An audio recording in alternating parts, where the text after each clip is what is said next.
Welcome, ladies and gentlemen, to the Oceanic Pro League. I'm, of course, Max Atlas Anderson, joined by the wonderful Chris Papa Smithy Smith. And first, I just want to explain exactly how the OPL is going to work. Over 7 weeks, our top 8 Oceanic teams are going to be facing off on the Rift. And the top 4 of which will be getting into playoffs, and the bottom 3 will be going down to relegations, where our OCS challengers will be taking them on to get their spots in the OPL in our next season. The games will be best of 1, with each team playing each other twice on either side of the Rift. But without further ado, let's see which games we're going to have for you today. Of course, firstly, it's going to be Legacy taking on the Chiefs. Then we'll have Fornot taking on Legacy. The Chiefs will take on Sudden Fear, and finally we'll finish the night with Sudden Fear against Fornot. And let's firstly speak about our first matchup, because the Chiefs taking on Legacy, 2 gigantic names in the Oceanic scene. These guys have been around forever, and they have a bit of a history with each other. Absolutely. These are 2 absolute titans of the Oceanic scene. We'll start off with Chiefs. Definitely the most historically successful team in Oceanic League of Legends. They started off 2014 with a bang. They won the Autumn Regional. They were looking very confident, but that was actually kind of the end of the success in 2014 for the Chiefs.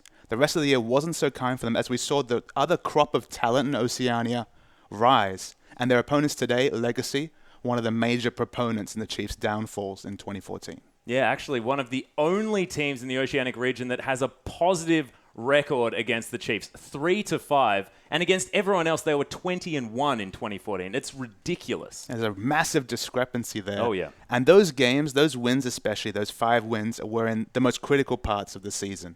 At the winter finals, the 3-2 victory that Legacy was able to pick up actually took them to the wild card, left the Chiefs with nothing there. And then at the actual finals of the year, in the semifinals, it was a 2-1 win for Legacy. So Legacy have had the Chiefs' number, especially at those big events in 2014. Yeah, and in the finals at PAX, of course, Chiefs did manage to win that first game in quite considerable fashion, and then Legacy just came back at the end there so brilliantly. And Tallywhacker's Riven was definitely something to be talking about. They've had a little bit of a roster shift up over on the side of Legacy. Of course, the Chiefs staying completely consistent, but they've moved Cardred from the bottom lane on the side of Legacy into the top. And Tallywhack has actually come down in that AD carry role. And word on the street is that he's feeling very comfortable down there. But a role swap like that, it really changes a lot of facets of a team. Their timings, their rotations. There's a lot of question marks. And remember, we haven't seen either of these teams at the top level of play in so long now. It's been a long time since those regional finals. I'd be so excited to see them on the Rift, christening this new OPL season.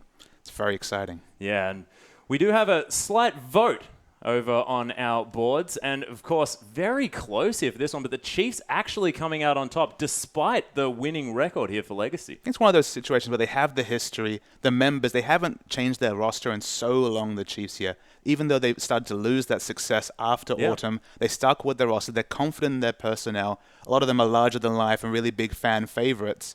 I think they deserve the positive vote here. I think they deserve the win, especially with that very late role swap coming out from Legacy, but still, anyone could win here today.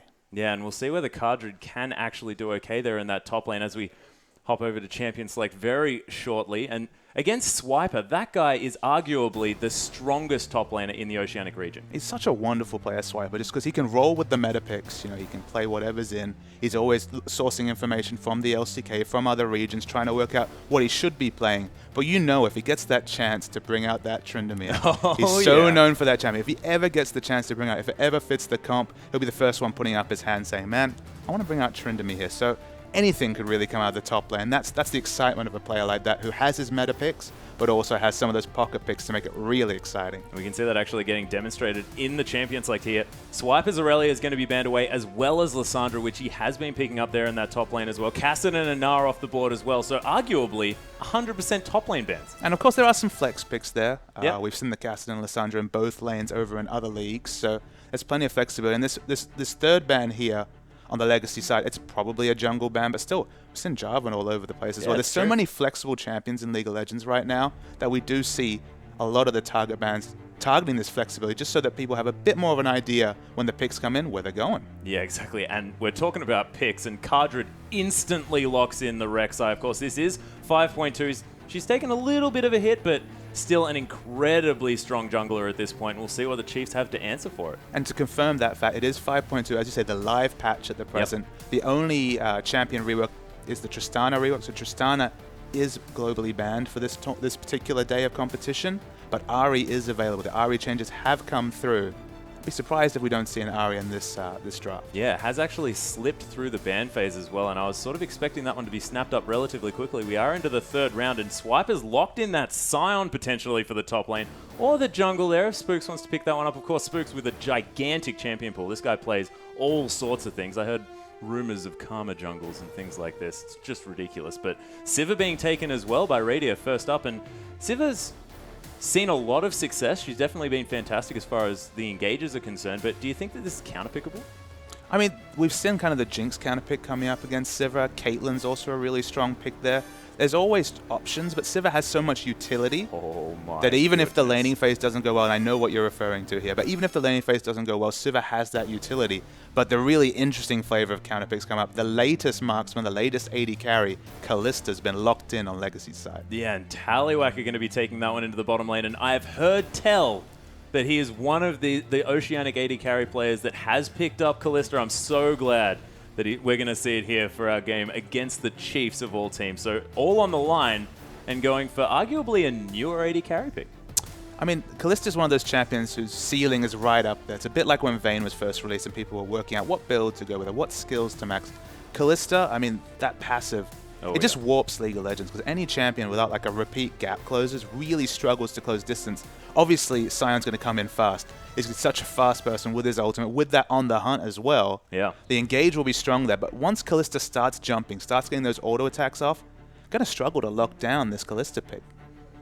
And I find it really intelligent as we look over to the other side of the draft here. The Chiefs, Swiffer and Radio have locked in Lee Sin and Morgana, so they left that mid lane pick open for Swiffer to counter pick that lane if he wants to. Of course, Lee Sin being locked in for Spooks. Spooks, an incredible Lee Sin player, historically has done incredible things on that champion, and Rosie deciding to go with the Morgana. Always does like those casters. Played a lot of mid lane, of course, as well, and Legacy will see what they respond with to this comp and see what they do to actually round out what they have. Hovering a Hecarim, but I don't know whether that's exactly going to get locked in. So the Lulu's already come through here. It could easily be a Lulu middle top. Yeah. The Lulu support's really actually the role that's fallen off the most when it comes to Lulu, because we've seen plenty of Lulu over in the LPL in those protector comps. I wouldn't be surprised to see the Lulu mid come out here. But I guess what's interesting to me is there's no one right now on the Chiefs team that can really get on top of Kalista and explode. There's not the flavor of Zed right here. So I'd be surprised if we didn't see a real engaged mid laner coming out here. I mean, maybe not Fizz. Fizz, of course, saw some massive nerfs in this patch, so it probably isn't going to be selected right here. And there's the lock. It's an insta-lock. Wastes no time, does Rosie, and locks that one in for Swiffer. So Ahri going to be played in the mid lane here against, well, we'll see what's going to be picked up, because Cardred's now hovering the horse. Rek'Sai in the jungle. Rek'Sai can be seen play in the top lane as well, but it is going to be Choo-Choo's on that Lulu in the mid lane. So anti-assassin, do you reckon that's going to work out here against this Ahri? It's an interesting flavor. I mean, Ahri against Lulu is going to be a lot of wave clear, right? It's going to be a very safe laning phase. That's why you see Lulu pick so much right now, is that even against the LeBlancs of the world, such a safe laning phase coming out for Lulu. This Ahri change has made us such a handful, though. The change on the Q, the movement speed. It's interesting that an offensive ability gives us so much defensive potential. Yeah. Because at any point, you can throw out that ability, dodge a skill shot with the massive burst in movement speed, and really be so maneuverable pre-6 that, and we all know that once you hit 6, the jungler looks at mid lanes like, nah, mate, maybe not. Maybe not with the ganks mid. So maneuverable. It's why we've seen a huge rise in her win rate in solo queue as well. She's very powerful. This is the first time we're going to see her out on 5.2, which is super exciting. But I mean, it's just super interesting for me all across the board here, because of course we haven't even talked about the Hecarim top. Yeah, From what I understand, very much an Oceanic flavor pick in solo queue now, coming out in competitive. Yeah, and we'll see what Cardred can do. Of course, we haven't seen Cardred in the top lane almost ever, especially not in competitive play here. So we'll see what Cardred does do with the horse up there in the top side of the map. But if there is an Oceanic flavor, and we're looking at Keen here, who did of course head over to join the ranks of Curse Academy, now Gravity, that he busted out that Hecarim in the mid lane. Of course, it's just an Oceanic thing to just use the horse in interesting ways. And one of the reasons why we've seen it jump up a little bit is the changes, I believe, in 5.1, where they increased the healing cap on monsters and minions and made lane Hecarim really immovable. You know, whenever that W cooldown is up. You can heal so much in lane. The lane sustain is so incredible that it's actually very viable in a solo lane. And Hecarim scales so well with items that he can't get in the jungle. You can't realistically rush a Trinity Force Hecarim in the jungle because you're too squishy. You blow up in a team fight. You don't perform that role. But in the top lane, if you can really get going in the top lane, specifically in a 1v1 matchup, maybe you want to avoid the lane swap just because you're such a fiercely melee champion. But if you can get that farm going, maybe even in the later game when the laning phase ends and you start to pick up that farm, have that teleport available, Hecarim scales so well with items. That's why we start to see him coming up more and more. Yeah, and there's also the threat of incredible high damage Hecarim home guard teleport ganks as well. Uses that teleport to great effect as Hecarim, and we'll see whether we see an incredibly speedy horse launching into the back of a fight. I guess the most exciting thing about this matchup, there's so many excitements across the board, we probably said that word too much already, is the fact that we had that role swap. We've got Taliawak R1D, we've got Kardrid on top lane, and both of them picking up something new. It's not the old meta here whatsoever. It's Kallisto starting to see that play in the LCS, starting to see that play across the world, but still largely untested. You know, her cap, her timings, you know, whether she's a late game champion or fiercely mid game champion, none of that's really decided yet. Everyone knows that she has strengths and they're trying to test the limits there. And Hecarim top much the same. So seeing all that potential from these roster swaps here, I feel like we'll have a better idea of what Legacy is all about by the end of this game. Yeah, and I want to have a look at the bottom lane just quickly here because Radier has locked in the Sivir. Haven't seen him on that champion all that much recently, but if we go back to the autumn round of 8, he played almost 90% Sivir in that tournament. They were picking it all the time. Of course, she was quite strong back then. I think it was just after she went through a little bit of a rework, and he's going to feel very comfortable down here, but we'll see whether he's going to be able to fall back into that comfort that he showed in autumn.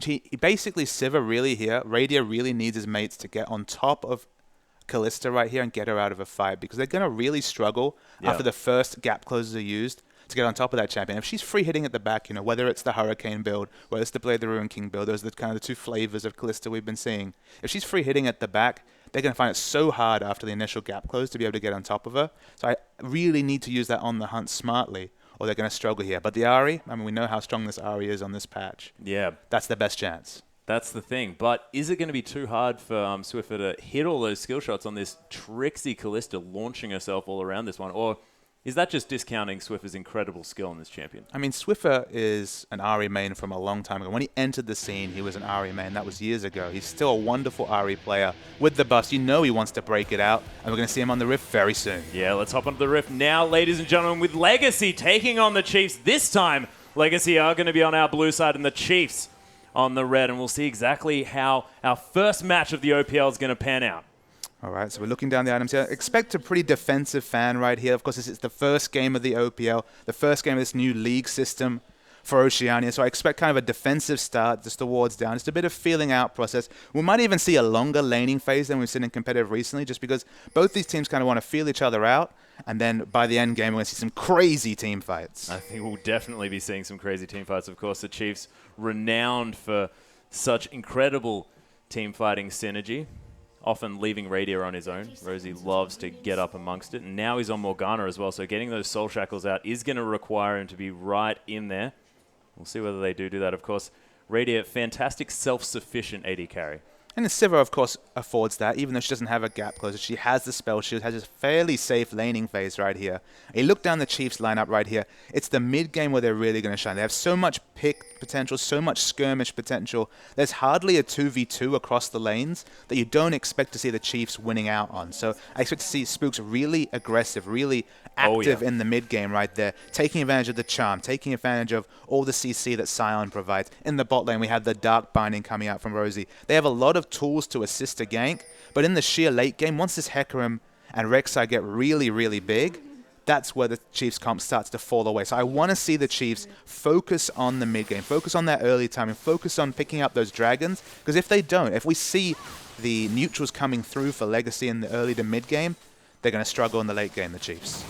Yeah, and expect to see Spooks set up shop here in the mid lane as well. Spooks and Swiffer have been playing together for a very, very long time, and you often see Spooks hanging around that mid lane as Swipe is just going to die to the golems. Yeah, so off camera, we see him die. That's a very good strategy. He's going to spawn at level 2. We saw Balls doing this in the LCS, so it's a nice little trick right there. Of course, no global gold afforded to the enemy team on that execute, and just lane level 2. Yep. Hops in there, and Cardred's like, oh, there he is. Okay, and now I have to deal with a level 2 Scion. He's going to lumberjack his way into my lane, but I think that this could be a little bit of a smack fest up here in the top side. Not since the Revive Smite Evelyn play of many moons ago in the jungle have we seen the executes at level 1, but it adds a nice little unique flavor. And of course, Legacy and Cardred understand. You've got to push in, try to deny him CS, but it's very hard at level 1 for a Hecarim to AoE push down a wave. So largely unpunished is Swiper that he should have a significant experience advantage as this laning phase goes on. Yeah, and Spook's relatively healthy here in the jungle as he's going to clear out his second buff. And we'll see whether he decides to head back, maybe pick up his jungle item, or whether he's going to start affecting the map. And it looks to me like he's heading towards his top side, and Cardred might have to be a little bit careful up here. Oh, Sonic Wave just going to miss as Cardred's going to pop that speed up and have a bit of a giggle. Still fairly maneuverable is that Hecarim. Yeah, and Swiper's just clearing out the creeps. Buddy, just back off. It's fine. We're just going to hit each other a bit. And the bot lane here, it's very interesting to see Chiefs so aggressively pushed in right here. Of course, no AoE wave clear on either Tallywacker or Ejim, so I'm surprised that Sivir's allowed herself to be pushed in. Maybe afraid of jungle pressure, but this is a lane matchup where I'd expect Sivir to push in, try and deny and get auto attack, harass on the Kalista under turret. But so far, Raiders actually played this laning phase very passively. It hasn't really been using that Ricochet in order to push the lane. You can see, oh, that Rend. Beautiful spell shield, though, from Radiant in order to stop a lot of that damage. Starting to see the first jungle bias coming out here. We do see the Chilling Smite and the Pink Ward available from Lee Sin. So Spook's definitely going to start to get those wards down. It's what we said that Chiefs need to do in the mid game is to deny vision and set up picks, and a Pink Ward. It's a good start. Certainly is. As we saw Carbon actually doing a bit of counter jungling here early on. He's going to, I believe, deny that Wolf Camp. And Rek'Sai, we haven't seen too much because she's been sitting on the ban list almost consistently at this stage. As Spook's going to clear out that one lonely little wolf. We've actually been playing on patch 5 in terms of casting for the last couple of weeks. So we're jumping to 5.2. Definitely a couple of rounds of nerfs coming onto Rek'Sai right here. So she's a little bit less power, especially in terms of early dueling. She still gets very strong in the late game. But if you poke your head at level 3 or 4 at half health, you're really going to struggle to outduel Lee Sin especially. And Lee Sin is the duelist jungler. They are picking for the mid game here. But Spooks really needs to double down and get something going. Or as we've explained a few times already, the scaling issue will start to show for Chiefs. So I need to see the pink wards, and especially the first dragon coming down for Chiefs here. Yeah, and there's a lot of this going to be reliant on Choo-Choos here in the mid lane stopping that snowball from starting, because of course very defensive is Lulu, can really use that wild growth in order to stop these skirmishes from going in the wrong directions. And is a lot of this on Choo-Choos for this mid stage? I mean, you look down the lanes here. Sion is going to outpush Hecarim early. That's just the way that matchup works. It's at least until level 9 and Hecarim gets 5 points in his queue. In the mid lane, Ahri is going to outpush Lulu. Lulu's going to do her best to match CS. It's probably going to be an even CS wash in the mid lane, but it's down the bottom lane where I'd expect a significant advantage to come in for Sivir, just because of her AoE clear. We finally see Radia has pushed that bottom lane into the turret, is getting some harass in right here.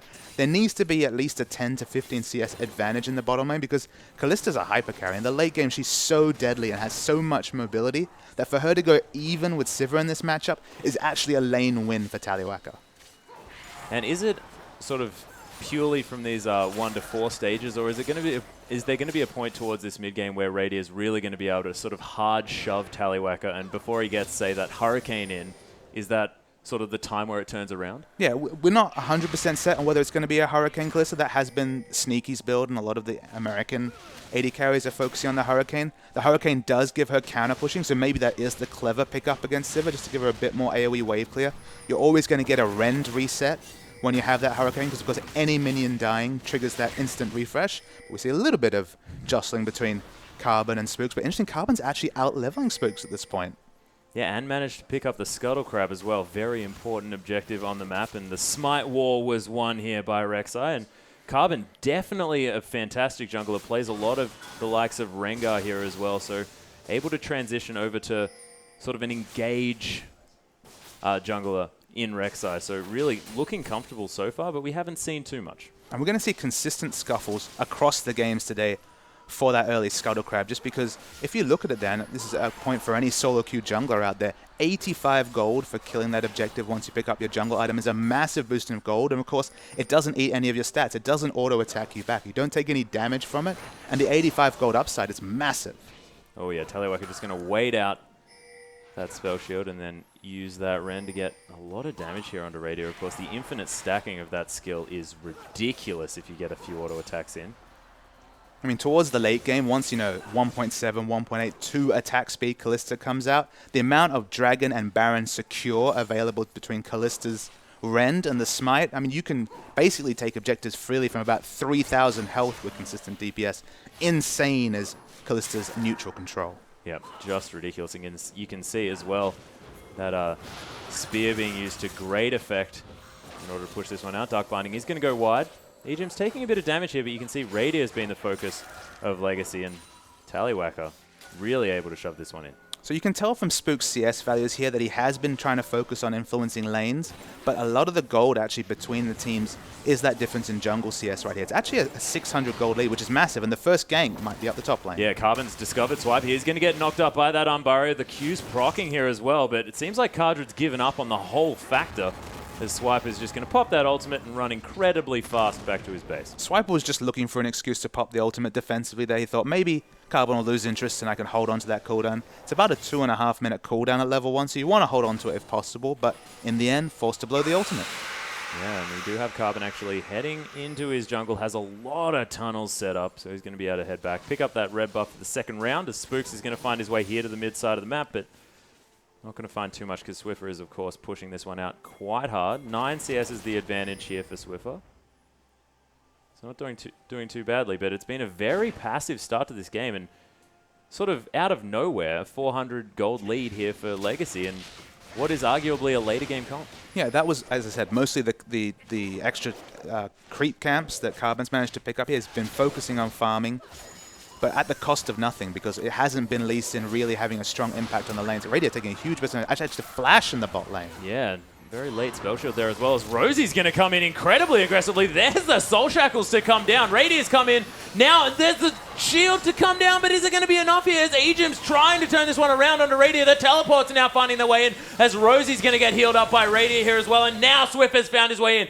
Is the charm going to be there? There's the Spirit Rush, but takes a tower hit for it, and there's an arrow to the back as well, and the Chiefs trying to make something happen, but they just can't find anything. 5v4 down the bot lane. Importantly, Carbon hasn't teleported, didn't even have teleport available right there. And you saw kind of a preview of the problem that Chiefs are going to have in fight. Because once they use their first round of initiation CC, their ladder CC is really poor. They're not able to close the distance, get the strong CC, and pick anyone off right here. They really need ward coverage to get advantages. They might take the first dragon here, however. They are going to be able to secure that first dragon. Of course, Carbon not electing to go over the wall and try a valiant steal. Cardred is going to be pushing down this top wave. So first dragon is going to go to the Chiefs, but that scuffle looked like it could have gone anyone's way. And with a mid-game comp, has to be a little bit worrying here for the Chiefs. And we speculated that we were going to see the Trinity Force coming out of the Heck Room. It's confirmed with the item build here, but importantly, doesn't have the Sheen available just yet. So he doesn't have quite the same turret pushing. He probably will sit down the turret. Oh, Ejim just gets caught out there in the bottom side of the map, but Carbon's coming around. The teleport to come through from Cardred here as well, and Radius so low. There's the flash coming from Carbon, and Cardred picks up the kill. Yeah, no flash available for Radius. It will be a successful kill, taking down the turret and getting down a kill. The snowball is on from this Hecarim. Yeah, but it was actually First Blood going to the Chiefs here, as Ejim fell earlier on in that one, but with Radier down, you have to say that this is definitely working out very well for Legacy, as Rosie might be caught out, as Cardred's coming under that tower. Tallywhacker's here as well, and Rosie, you're in so much trouble. And that's an easy kill there for Cardred, as Carbon sacrificing himself almost to that turret. Yeah, almost unfortunate juggling coming out right there. Was able to get away, and then of course can ultimate to safety. Yeah, it just goes straight past Spooks, who can do nothing about it there as well. And Legacy looking fantastic so far in this game. And we talked about how they had kind of lane matchup advantages, Scion versus Hecarim, we focused on specifically here. This Hecarim's massive already. Trinity Force at 11 minutes, the most expensive item next to Infinity Edge, already completed. And this is kind of the worry. To get a Trinity Force from the jungle, we're talking 25 minutes, 28 minutes part time, even if you're doing well. But to have that item so early The damage is already coming through from Kudrid. Once he can supplement that with a bit of tankiness, this Hecarim is going to be almost immovable in fights. Yeah, we can see Swift is actually taking a lot of damage there in the mid lane as well. He's going to have to go back and grab some health and, of course, mana, as Swiper is going to feel like he's done some work there on the top side, doing some damage to that tower.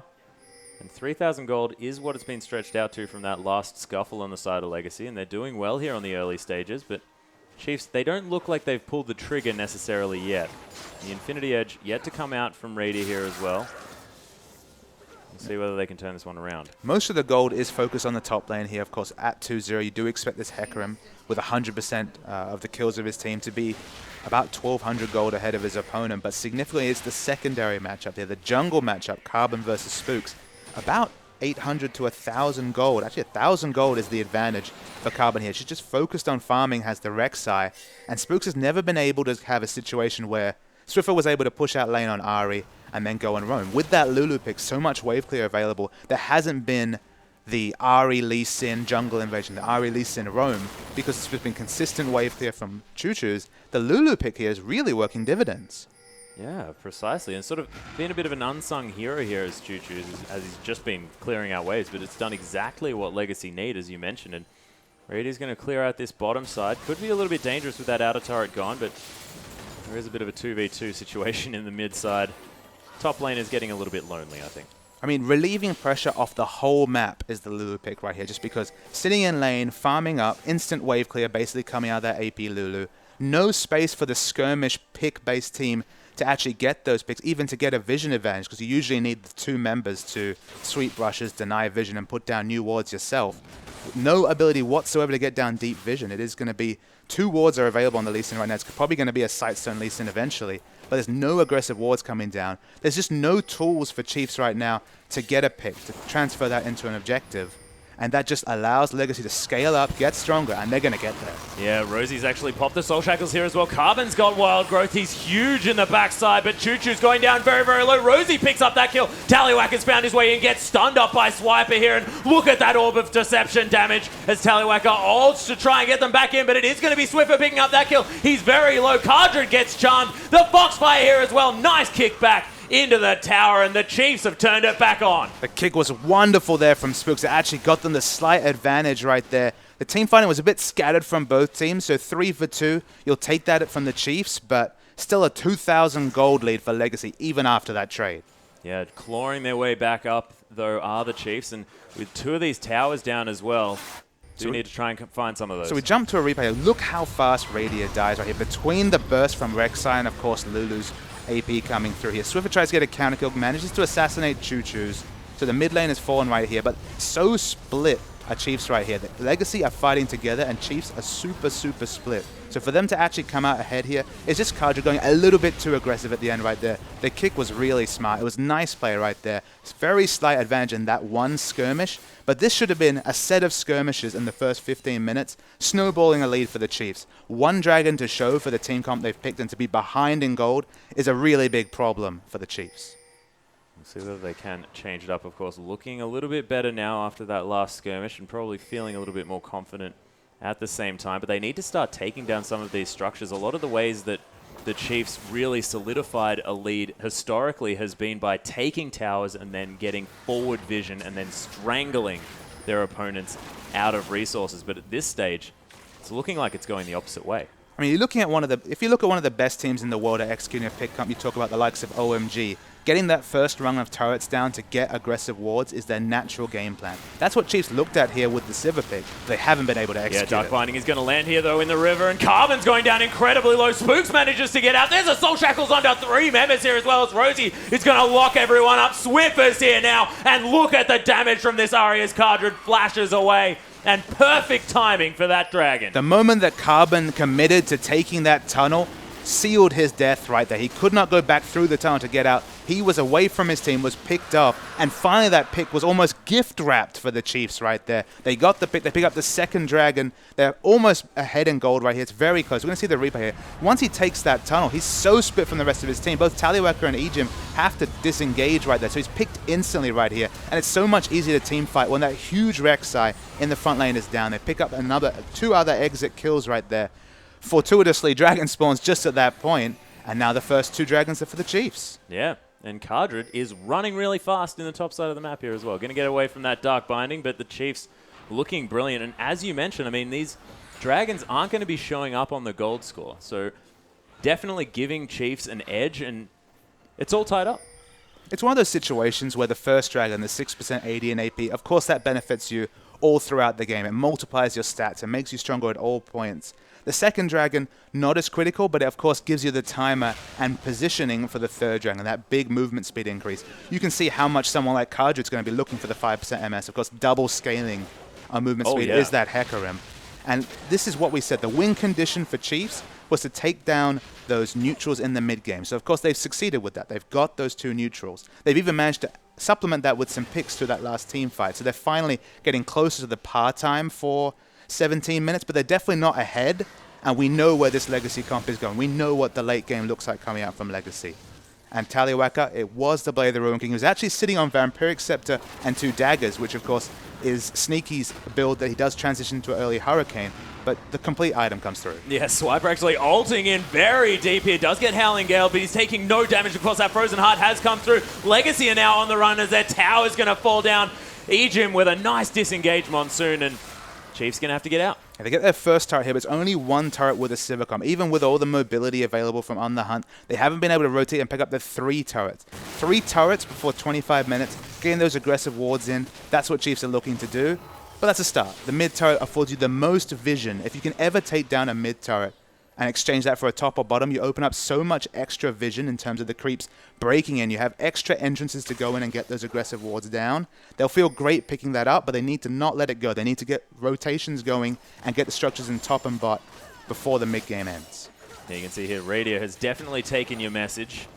He's going to be trying to take down this bottom lane outer turret here as well. So they are going to be able to secure that one. And it looks like the answer is going to be a hard push here in the mid lane. They do manage to get the outer turret, but can they disengage? Is that Orbit Deception doing so much damage? The flash into the Resonating Strike, and Spooks manages to take down Taliwaka. He's trying to get out now as well. There's a stun onto Choo Choo's Wild Growth himself, but it's not enough. That is a double kill already. And then a last kill for Swiper as well. Beautiful play by the Chiefs. The picks coming thick and fast for the Chiefs there. They'll get a second inner turret right here. They're feeling better. You see that Kaju was able to make the evasive maneuvers, get away quickly, but no real teamfight influence from that horse. And the Chiefs are getting the min game, and they're going strong. Yeah, and this is what the Chiefs are known for as well. It's just beautiful to see them back in these team fights where they have beautiful coordination, everyone on the same page.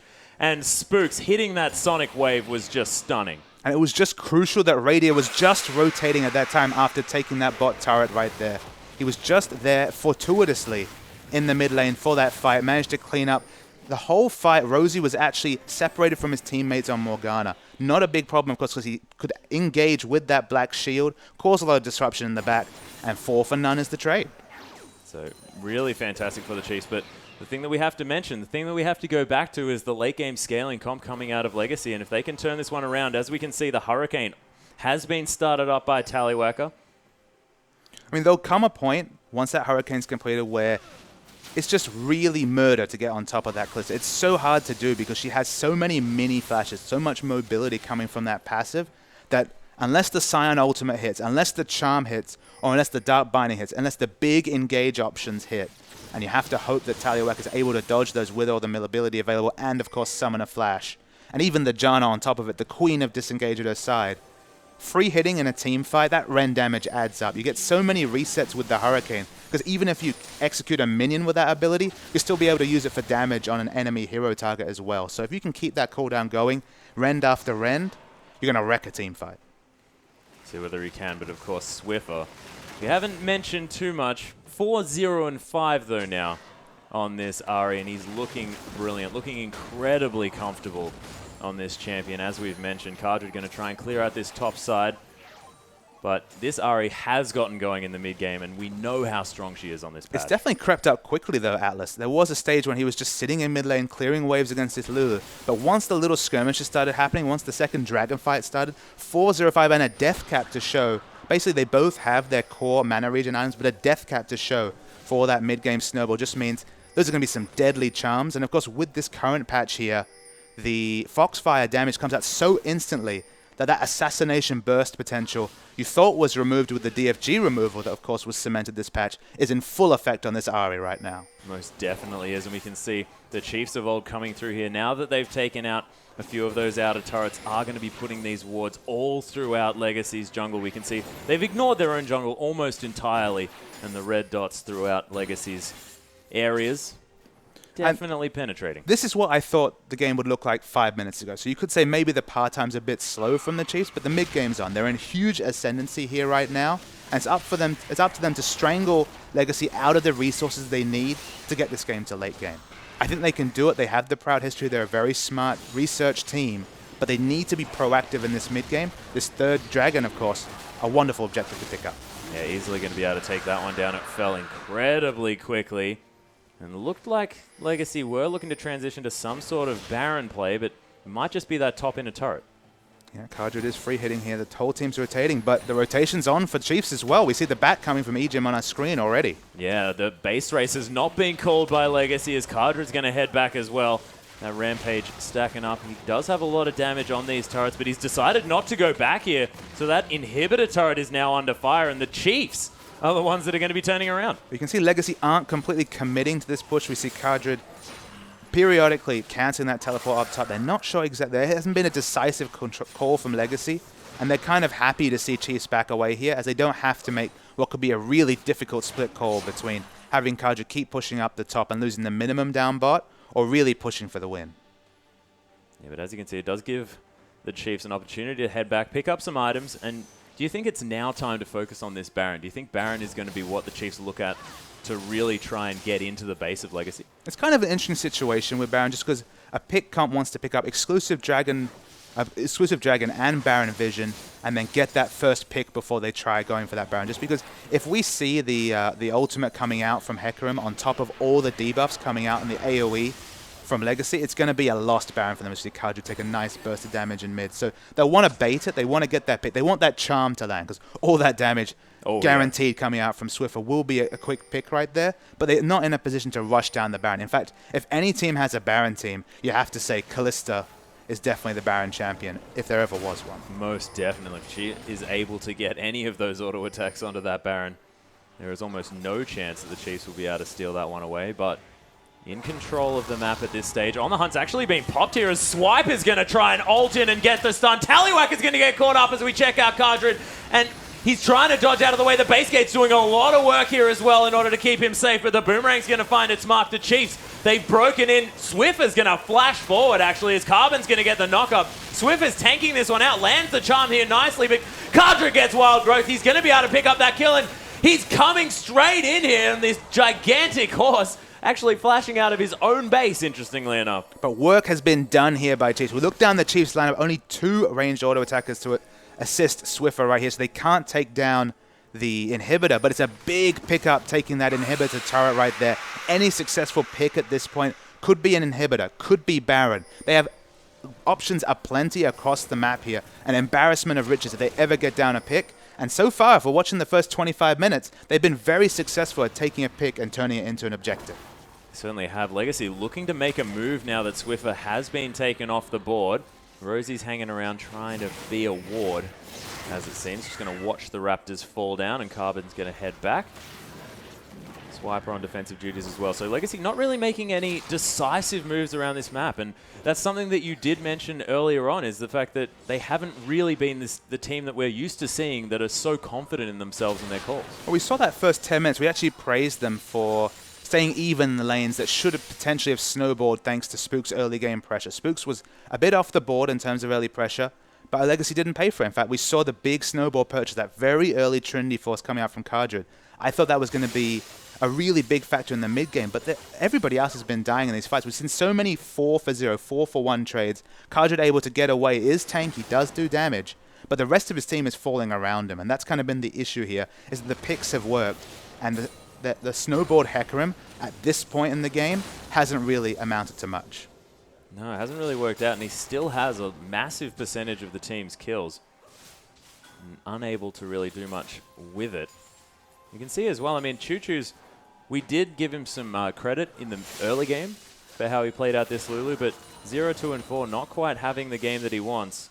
And Ejim, the star player, arguably, for Legacy here. Fantastic supporters. Radier's actually going to pop on the hunt here as well. Tallywacker, he's going to get caught out yet again and eliminated straight away. The Chiefs, this is not all they want as Ejim tries to use that Monsoon, but look at the size of that crit. And Choo Choo's is going to die as well. The Chiefs easily pick up this inhibitor, and only 2 alive, but I don't think they can do much. Atlas, I don't really understand why there's so many situations where the Chiefs are afforded vision of Tallywacker standing at the front. He's the most forward champion on his team, and all his tanks are taking jungle camps. They're away from the rest of his team. And if you allow a team to run into a Kalista, she's not even able to use her passive, not getting any autos in to get any sort of mobility, she's just going to die for free. They need to understand that if they're not grouped here, if these 2 tanks, Carbon and Kardred, are not at the front, it's free food, it's free kills on this Tallywacker.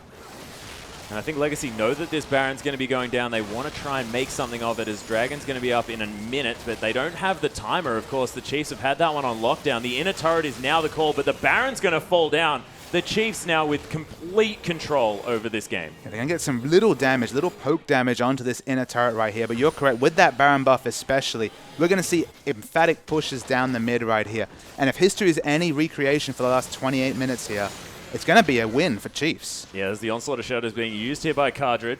Spook's unable to catch up to that really fast horse, and Carbon just going to burrow his way out. But the Chiefs losing an inner turret and picking up a Baron, I'd probably take that if I was them. I mean, the bizarre thing to me is here, you look at the 2 frontliners, Kardred and Carbon. Of course, they're going to have the AP Lulu coming in. They're going to have a massive HP stack. You'd think, all right, 4-1, 2-2. All the kills, in fact, on Legacy's side are on the frontliners. But the frontliners are never to be found whenever the rotations come in from Chiefs. Whenever they're popping the on the hunt, it's Tallywacker basically dying instantly, and the tanks are sort of to the side or making evasive maneuvers right here. They're not fighting as a team. They're not grouping as a team especially. That might be the ward coverage that Chiefs have put down, facilitating those picks, but I think some of the rotations and positioning from Legacy have been pretty off in this game. A little bit questionable, but on the hunt, plus the ult coming through from Swiper here on Sion, who just popped his Elixir of Ion. That's a really, really big Lumberjack coming through that bottom lane. He's actually going to pop that ult yet again. We'll see whether Tallywacker can get out of the way, but oh, he's trying to curl around. Doesn't manage through the teleport to come through from Kardred. You can see this Sion is tanking up everything right now, and he's barely dying. Gets knocked up from the Wild Growth. I think he's going to die. Finally gets shut down here as the Orb of Deception comes through, and Swiper tries to beat everyone as his Undying comes through, but Legacy hold off the Chiefs for now. For once they pay for an over-engage, but you just look down this Chiefs comp, you know what's going to happen. You can see the lane ganks coming in from Sion with that ultimate.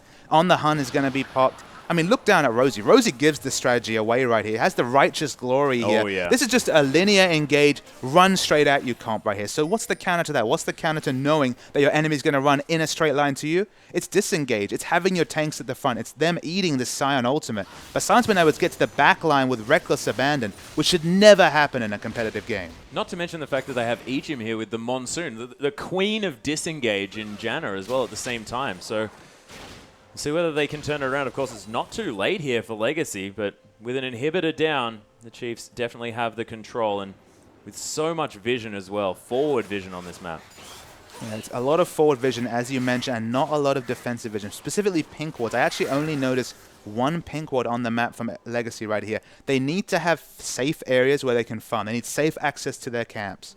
If they don't have that, if they're willing to give up basically everything in their base, everything on their side of the neutrals, they're going to lose their game just because they're never going to be able to scale up to like this. Is a very strong Hecarim, a very damaged build coming out from Carbon right here. So there is burst available between those 2 frontliners. They're tanky and do damage. Yeah. But they can't compare. Look at Swiffer right here. He's got an embarrassment of riches. I'm pretty sure he's sitting on quite a big amount, 1,700 gold to complement the 3 big AP items right here. And it looks like it's going to let this turret fall. Yeah, you can see Radiant just free hitting on that one. Nice spell shield to get out of the way of that tornado, and they easily take down this inhibitor turret. The inhibitor's taking fire here as well. Legacy have to engage onto something. Swiper's taking a lot of damage. Carbon gets caught up there as well, but he manages to make his way out. But Swiffer picks up the kill on Ejim. Radiant is trying to get rid of Kardred, but Spooks is there to help him out. Swiffer's now trying to deal with the horses. Swiper is somehow still not dead. Tallywacker, though, this time getting caught up just a little bit, but is going to be safe. But the inhibitor goes down, and I don't know how Swiper survived for so long. Swiper is doing more tanking alone than Kardred and Carbon have managed this game. He's just running in,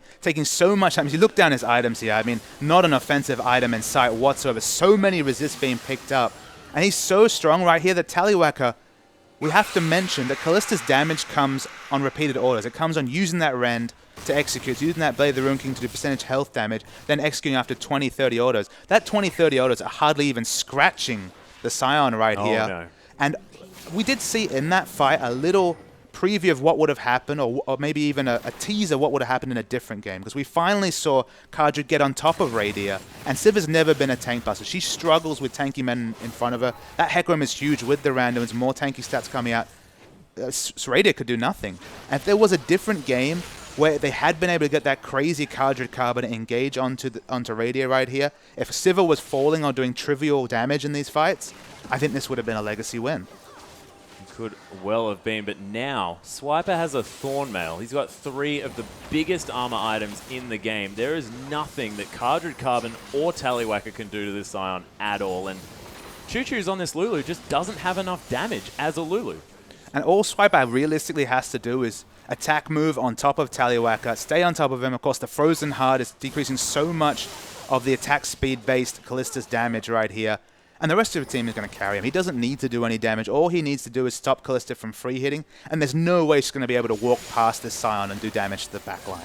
And you can see Radia walking up very far, getting those ricochets onto Carter, who doesn't take very much damage from it. And I think Legacy, they want to make a play here as the Prey Seeker going to come through from Carbon, but you can see the Chiefs just so strong right now, and Swiper's threatening that engage. So much space control coming out of a champion without even a lot of CC. Oh, the engage to come through from Carbon here just a little bit as Choo Choo's gets caught by a Dark Binding. There's the Onslaught of Shadows right in amongst it, but Cardra's getting torn apart. Swiffer's trying to come in. It's a nice Monsoon from Ejim, getting a lot of healing done as well, but Cardra's going to fall down. The first one in the fight, and the Chiefs just never stop pushing. Really smart positioning coming out of the Chiefs right there. The only free auto target for Tallywacker at any point in a team fight is Swiper, and good luck taking down that undead monster in the top lane here. He's eating, and there's no spread coming out. The hurricane effect is not being felt right here just because there's nobody standing next to Swiper. He's just eating autos happily, and the rest of his team are just able to focus fire down. Kadra in the front tanked up a lot of damage. Carbon, importantly, was squishy there. He was actually forced out of the fight very early, so couldn't really commit to a front line. So it was a one-man front line versus another one-man front line, and I'm going to give it to this Scion every day of the week. Oh, yeah, especially considering the gigantic amount of armor that he's picked up against this largely AD-based team, as we mentioned before. Tallywacker now trying to clear out these super creeps, those Rens just building up massively. But I think this is where we're going to see Kallista being tested as this late-game carry, and can Tallywacker really show the prowess that we've seen in other regions on this champion? I mean, the Scion pick was early here, and it's paying off so much dividends because he's able to stack armor with Reckless Abandon, because again, this is an AP Lulu right here. She does do little bursts of respectable damage, but she's never going to be able to DPS down their health pool of this Scion. Of course, Scion has so much health coming from his passive right there that he's happy with the magic damage that's coming through, and he's not taking any physical damage whatsoever. He certainly isn't anymore either, as the 5th dragon is picked up by the Chiefs. Cardred may be in a little bit of trouble as Rosie was looking for a possible over-the-wall move, but the Baron is going to be the next one, and it looks like tutorial style for the Chiefs as they take a couple of inhibs, take every neutral objective, and then move in to finish the game. I wouldn't be surprised if they went top lane, Papa Smithy. There's no rush, and it's a bit of feeling. There's a lot of feeling about this matchup, and it's going to be a very nice start to the OPL for the Chiefs right here to finally get one of those monkeys off their back, because it's been such a consistent legacy stranglehold, both at Winter, both at Finals. Okay, this is just the start of a league, but it's just the start the Chiefs are looking for. That's precisely it, and we'll see whether they can continue this one as the league shakes up. Of course, these two teams are going to be seeing each other another time, of course, on different sides of the rift, and if the Chiefs can come through this matchup, especially in a 2-0 fashion, you could imagine that they're feeling fantastic heading into the final. As Cardred coming in for an onslaught, but he's going to get half his health taken off him. Carbon's getting destroyed in the backline. Swiper locks up 4 members at once. The Monsoon's decent, but Ejim's going to die. Everyone's dying. Triple kill now for Swiffer. The tower goes down, but the Chiefs, they just want to finish off the base, and what a dominating performance. Swiper has no cares whatsoever from these beams coming out from the Nexus turrets right here. Tanky in the front, so much consistent damage coming out from Swiffer. 11, 1, and 8 on that Ahri. There's a reason we've all been talking about Ahri on this 5.2, and now we're going to start all talking about the Chiefs because they've come up with a massive win here over their nemesis, over Legacy. What a beautiful victory as well, and I think that Swiffer's Ari is never going to see play again. I mean, until she gets changed, it's just too much. This guy is too strong. And we just saw in that last fight, he was tearing people apart. I mean, you buff a champion that someone has been consistently playing for years now. This is the result you're going to get. And it was left open. He even had the chance to pick it at 5th pick right there. Yeah. Ari's safe in almost every matchup. But to actually have it in a favorable matchup, or at least an even matchup with the power level of that champion, Swiffer showed why he should not do that. And we're going to get a replay to really get another cementing of the flavor of this game. So it's quite early here, so it's only 7-4. The goal's actually quite even, and we complimented Legacy. We said they played this early game out really well, and we were kind of questioning why Spooks hadn't been more proactive on the Lee Sin. We're going to see a fight. We'll roll the tape right here. So Legacy are actually being aggressive and pushing in. This is the situation where Morgana, you can see on the minimap, has actually found herself in a really aggressive position right here. The Q onto Taliawaka won them this fight because instantly exploded was the Kalista right there. And you can see Chiefs are fighting as a team. 3 members, the target selection. You saw the veteran status of the Chiefs right there, able to call out targets well. Once Taliawaka fell, come on, that was a wonderful piece of individual skill from Spooks. But once he fell, the play calling, the experience, it all came through. And that's kind of what we saw from the Chiefs right there. They played to their strengths. They got those picks. It was a little bit shaky in the early game, but what a crazy mid and late game from the Chiefs. Yeah, that was a fantastic match, but we still do have more to come, ladies and gentlemen, as next up, it's going to be Fornot taking on Legacy, and we'll see whether Legacy can bounce back after that tough defeat.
And welcome back, everybody, to the Oceanic Pro League here. We're debuting what's been a fantastic series of, I guess, one game so far. I am Julian Page-Timecard. This is Christopher Papa Smithy Smith. And what a way to kick off our last series there with Legacy versus Chiefs. Absolutely. It was that rubber match after two big decisive wins in important tournaments last year. It was the Chiefs, though, that came back and really showed it against Legacy here today. Yeah, and of course, our MVP for that as well, Swiffers Ari. You heard Atlas talk about it. Why would you ever give that guy that champion? He's, as you said, he's played it forever, and now she's all of a sudden very strong again. Patch 5.2 Ari is a terror, and we saw it there from Swiffer. A very close second, though, I have to say, was Swiper on that side. He knew his role in the fights, executed it perfectly, and Taliwaka, he could just never get past that undead tanky monster in the top lane. Yeah, and of course, we've got a different matchup here, Legacy versus Fornot now. So Legacy going to see if they can bounce back, keep, some of that focus alive. They're known as a very strong team mentally, so they're going to have to use that experience here against Fornot, who are coming in fresh here for their first ever OPL game. And the highlight here has to be from Fornot. His AD carry stats in the qualifier were absolutely insane. CNJ's Ezreal and Caitlyn, and just in general, the way he played was incredible. And you see that 14-1-17 record on Ezreal, a massive score. That's the blue Ezreal, of course. His proficiency on those two champions, Ezreal and Caitlyn, everyone I talk to about CNJ, they say, man, look out for his Ezreal and Caitlyn. That's what he showed. He actually had a Vayne game where he struggled, but those two champions, they're his wheelhouse in this situation. And you mentioned how experienced Legacy are. They're really going to have to trail that because, of course, very quick turnaround for this second series right there. After being strangled out of a game by Chiefs, they're going to have to rely on the fact that, look, they didn't they changed around their roster, but it's still the same 5 members. And they're going to have to trade on that synergy to shrug off that first game. We're talking about a league format here. Every team's going to play those 14 games. One of them's down. It was a loss. It's in the record books. But now it's about turning it on against this upstart Fornot team. I mean, you talk about synergy though, Papa. You have to think that with the role swap that came through for Legacy as well, might hurt a little bit. The bottom lane and the top lane, I guess, is the role that's been swapped around. Taliwaka, a very strong player, had a great showing in last year's tournaments from the top lane. Played Riven in a very dramatic game against the Chiefs, of course, which you guys brought up in the last series. But we'll see what he can get done here. CNJ, a very young, promising AD carry, and Taliwaka maybe still getting used to the role as well. And Fornot, we shouldn't really stop the narrative when talk about only Legacy, just because Fornot was so impressive in that qualifier, going through the upper bracket, getting that decisive 2-0 win over Immunity. Really big underdogs in that match, coming through so spectacular. They have really interesting carries across the road. Carlos has got his Aurelia. CNJ, we've already talked about the Ezreal and Caitlyn. There's a lot of, even the AP Nidalee coming out of Moya. There's a lot of interesting picks right here, and it'll be interesting to see whether we see the target bans coming out from Legacy, or whether they've really done their research, because you have to think they were focusing on that Chiefs game. So much pride on the line in game 1. They might have thought, hey, we'll enter this game 1-0, we'll be confident, we'll be in our wheelhouse. No, they were behind the whole game against Chiefs, and they need to be the aggressors here if they want to take a win off Fornot. Well, let's have a look here. We are at Champs League for our next game as well. Fornot on the blue side here for this game, with Legacy over on the red side. LeBlanc and Rek'Sai have been banned out for Fornot, and Cassidy and that Aurelia that you mentioned, Papa, has been banned out by Legacy. I like to see that specific ban. He looked so capable on the Aurelia, did Carlos's guard. So I do like the ban coming out right there. Of course, it does mean we're going to see a lot of those interesting meta picks coming through the picks and bans right there. And even last series, we saw a lot of champions who maybe in the LPL would have been snapped up, falling through the draft completely. So there's definitely an Oceanic meta coming together here. The Hecarim was the start of it. I know we're going to see some Malphites later in, whether it's today or later in the league, just because that's a really big Oceanic champion right there. But another ban comes through, it is the Azir. Yeah, we have to see Azir did get picked up there by Fornot, so that's going to be their last ban. And of course, Legacy now have to contend with their last one as well. Interesting to see what they want to leave up. Very different patch now as well on 5.2. Tristana, of course, disabled, but Lee Sin actually targeted against Naya, and Janna gets snapped off by Fornot. All right, the meta picks do start when it comes to Janna right here. Janna's so strong right there.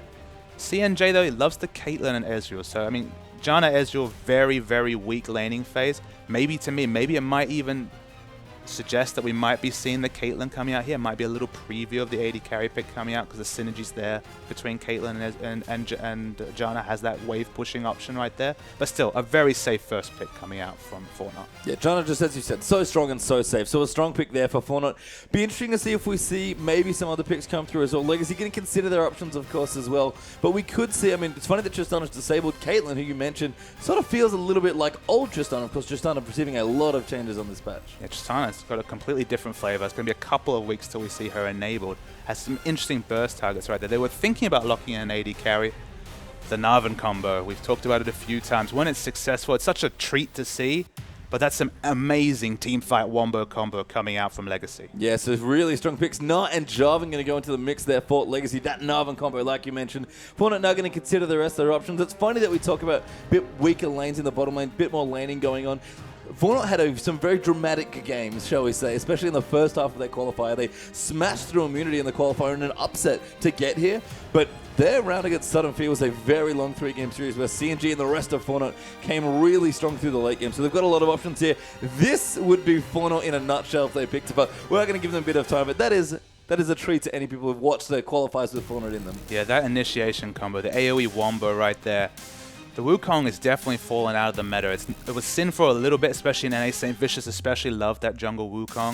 And then Wukong kind of fell off a tree. I mean, there wasn't any real big nerfs there or anything. He just fell out of competitive play. But the teamfight wombo on both sides, you have to think whoever layers, just, between Narvan and this Orianna Wukong combo, whoever layers those skills the most appropriately is going to win a fight in an explosive manner. Yeah, it feels like Fornot just never wanted to stop playing this. Wukong Orianna, their signature combo almost from the qualifier, going to come here in their first ever OPL game. I kind of like Janna in the mix as well. It gives you a couple of disengage options. I mean, we talk about big team fights being a thing. Janna very good at negating those. And it's one of those situations where, you come into your first OPL game, your first professional league game as a player for these Fornot teams. Definitely their biggest game so far.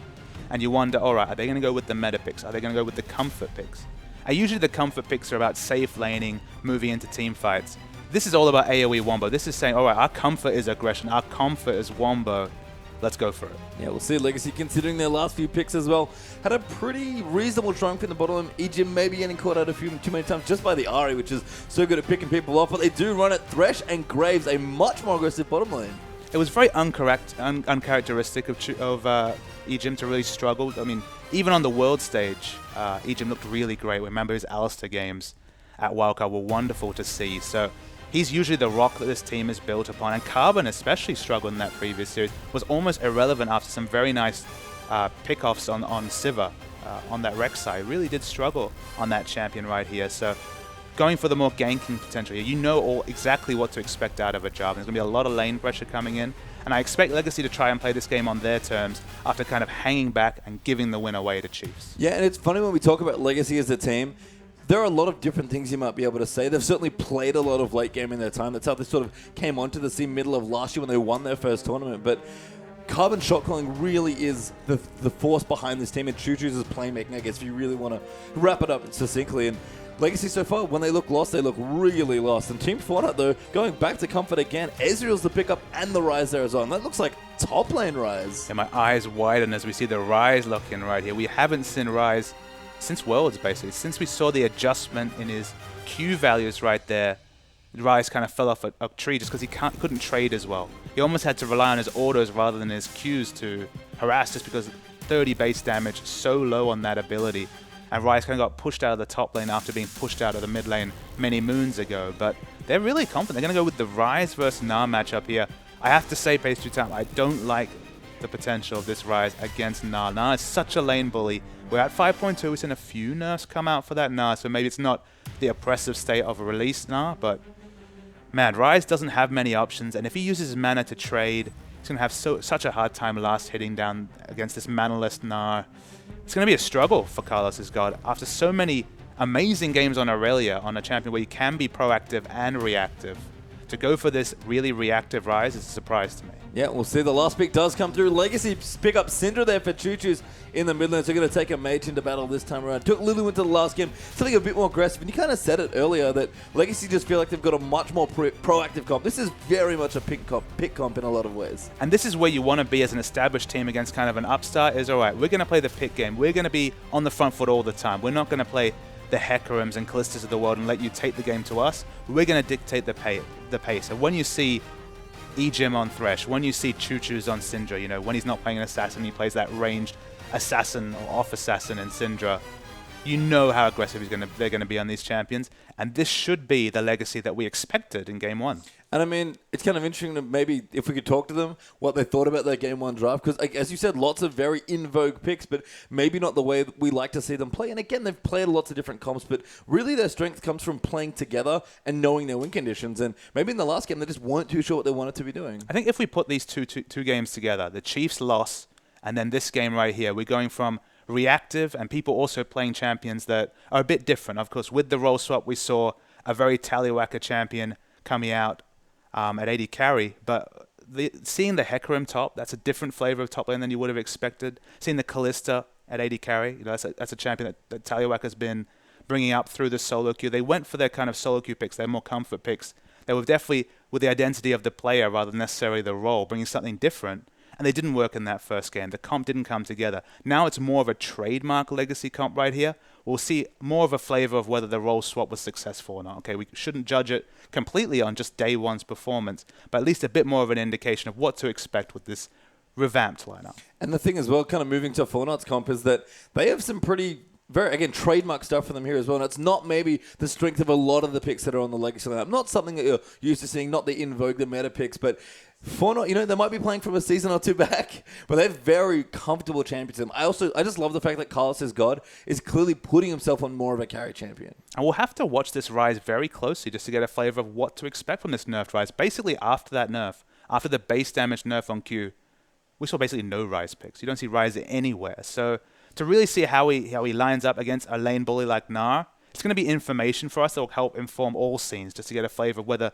this is a competitive matchup for Rise or whether he'll really struggle. Yeah, and the Wombo there as well coming through. And we talked about Wukong Orianna being a staple for Fornot already. They're going to take that combo into this game. CNJ is back on Ezreal. Surprise, everyone. He's playing his comfort champion. He hovered Caitlyn there as well in the champ select, but clearly just wants to go into this game as comfortable as possible. And that's a very good strategy for Fornot, not just going into their first game, but going into their first game against a team as good as Legacy. Absolutely. Going on a comp you're really practice on, one that they've done through multiple metas with good success, is a strong move for them here. But Legacy also have champs they can fall back upon. Have really comfortable picks coming out and such a crazy mid game. Whenever Jarvan shows up in a lane, he's got so much CC between the Mega Gnar ultimate, Syndra's stun. I mean, if you get hooked by this death sentence, the burst from Graves and of course Jarvan, I mean, every time we see Carbon get a successful gank off, I expect to kill just because of so much pick pressure right there. And if Legacy can get that vision snowball in the mid game, they should take out this game. Yeah, kind of curious with the role swap as well. Just how well Kadra plays this. Now, Tallywhacker actually was one of the first players in Oceania to bring out Gnar on a big stage. He played it at the last event, the regional final, at the end of last year at PAX Australia. He was a really strong Gnar player. Everyone's kind of like, not sure how good this champion is. Like, guys, it's this good, trust me. It was just one of those champions. Even released Orianna was the same, where people took a while to figure it out. Once they really mastered the champion, the amazing laning potential and then the Mega Gnar teamfight transformations are insane. And Tallywhacker, I guess he was ahead of the meta, but with the role swap, he's just going to have to advise Kadrid here to really take advantage of all the potential of that Gnar pick. And maybe the jungle matchup is something to look at as well, because it's very different. And we talk about Jarvan being one of the, if not the strongest jungler right now, but we've got Wukong here, which is maybe seen a season ago, and even then it wasn't that frequent. And it's one of those cases with the new jungle, the much more vicious jungle, shades of Season 1 jungle coming out of the season, the 2015 season jungle right here. You take a lot of punishment in the jungle. Even if you're able to use your decoy to tank some damage, you take so much damage in the jungle that you find it very hard to skirmish. Wukong only has those damage skirmish ganks before level 6. Once his ultimate comes up and you get a counter gank, incredible. But before then, especially if Carbon gets on top of him, they are not going to be able to skirmish, and the lanes provide the skirmish advantage for Legacy right here. So I expect Naya to play very passively, farm up to the jungle, farm to 6, and just hope that this Jarvan can't get a success in the early game, because it's very hard for Wukong to play reactively until he has that ultimate. And maybe in general, if we wanted to characterize just what the teams look to be going for here, just based on the early draft, it kind of seems like Fornot are going to go back to maybe a bit more comfort, a bit more late game, and Legacy are going to definitely shift gears up and go straight for the mid game, just like you mentioned. And I was most impressed by Fornot in that final game, the final 2 games against Immunity, when they played really aggressive mid-game comps, took the AP Nidalee in the mid lane, went for the picks, and were able to kind of close out a game. Because in the late game, they got really ahead in that game 2 against Immunity and with a poke comp, and then started initiating team fights. So their play calling was a bit off, and there was actually a situation there where Immunity realistically could have got back in the game if not for that final decisive fight coming out for Fornot. So their late game shot calling, like any new team, is a bit patchy, so they're going to have to work on that and play their strengths here if they want to beat Legacy. Well, we are into the game now. Fornot versus Legacy. This will be Legacy's second game of the OPL. The debut of Fornot here as well. Fornot on the blue side, Legacy over on the red in a best of one. And everybody, in fact, both these teams here currently winless, would love to pick up their first few points. Yeah, Legacy ending the day 0-2 would just be an unbelievable result for any seasoned followers of Oceanic League of Legends. But even for new fans, you have to understand this Legacy team. They represented the Oceanic scene at the International Wildcard. They had such a wonderful 2014, but it's a new year. It's a new league.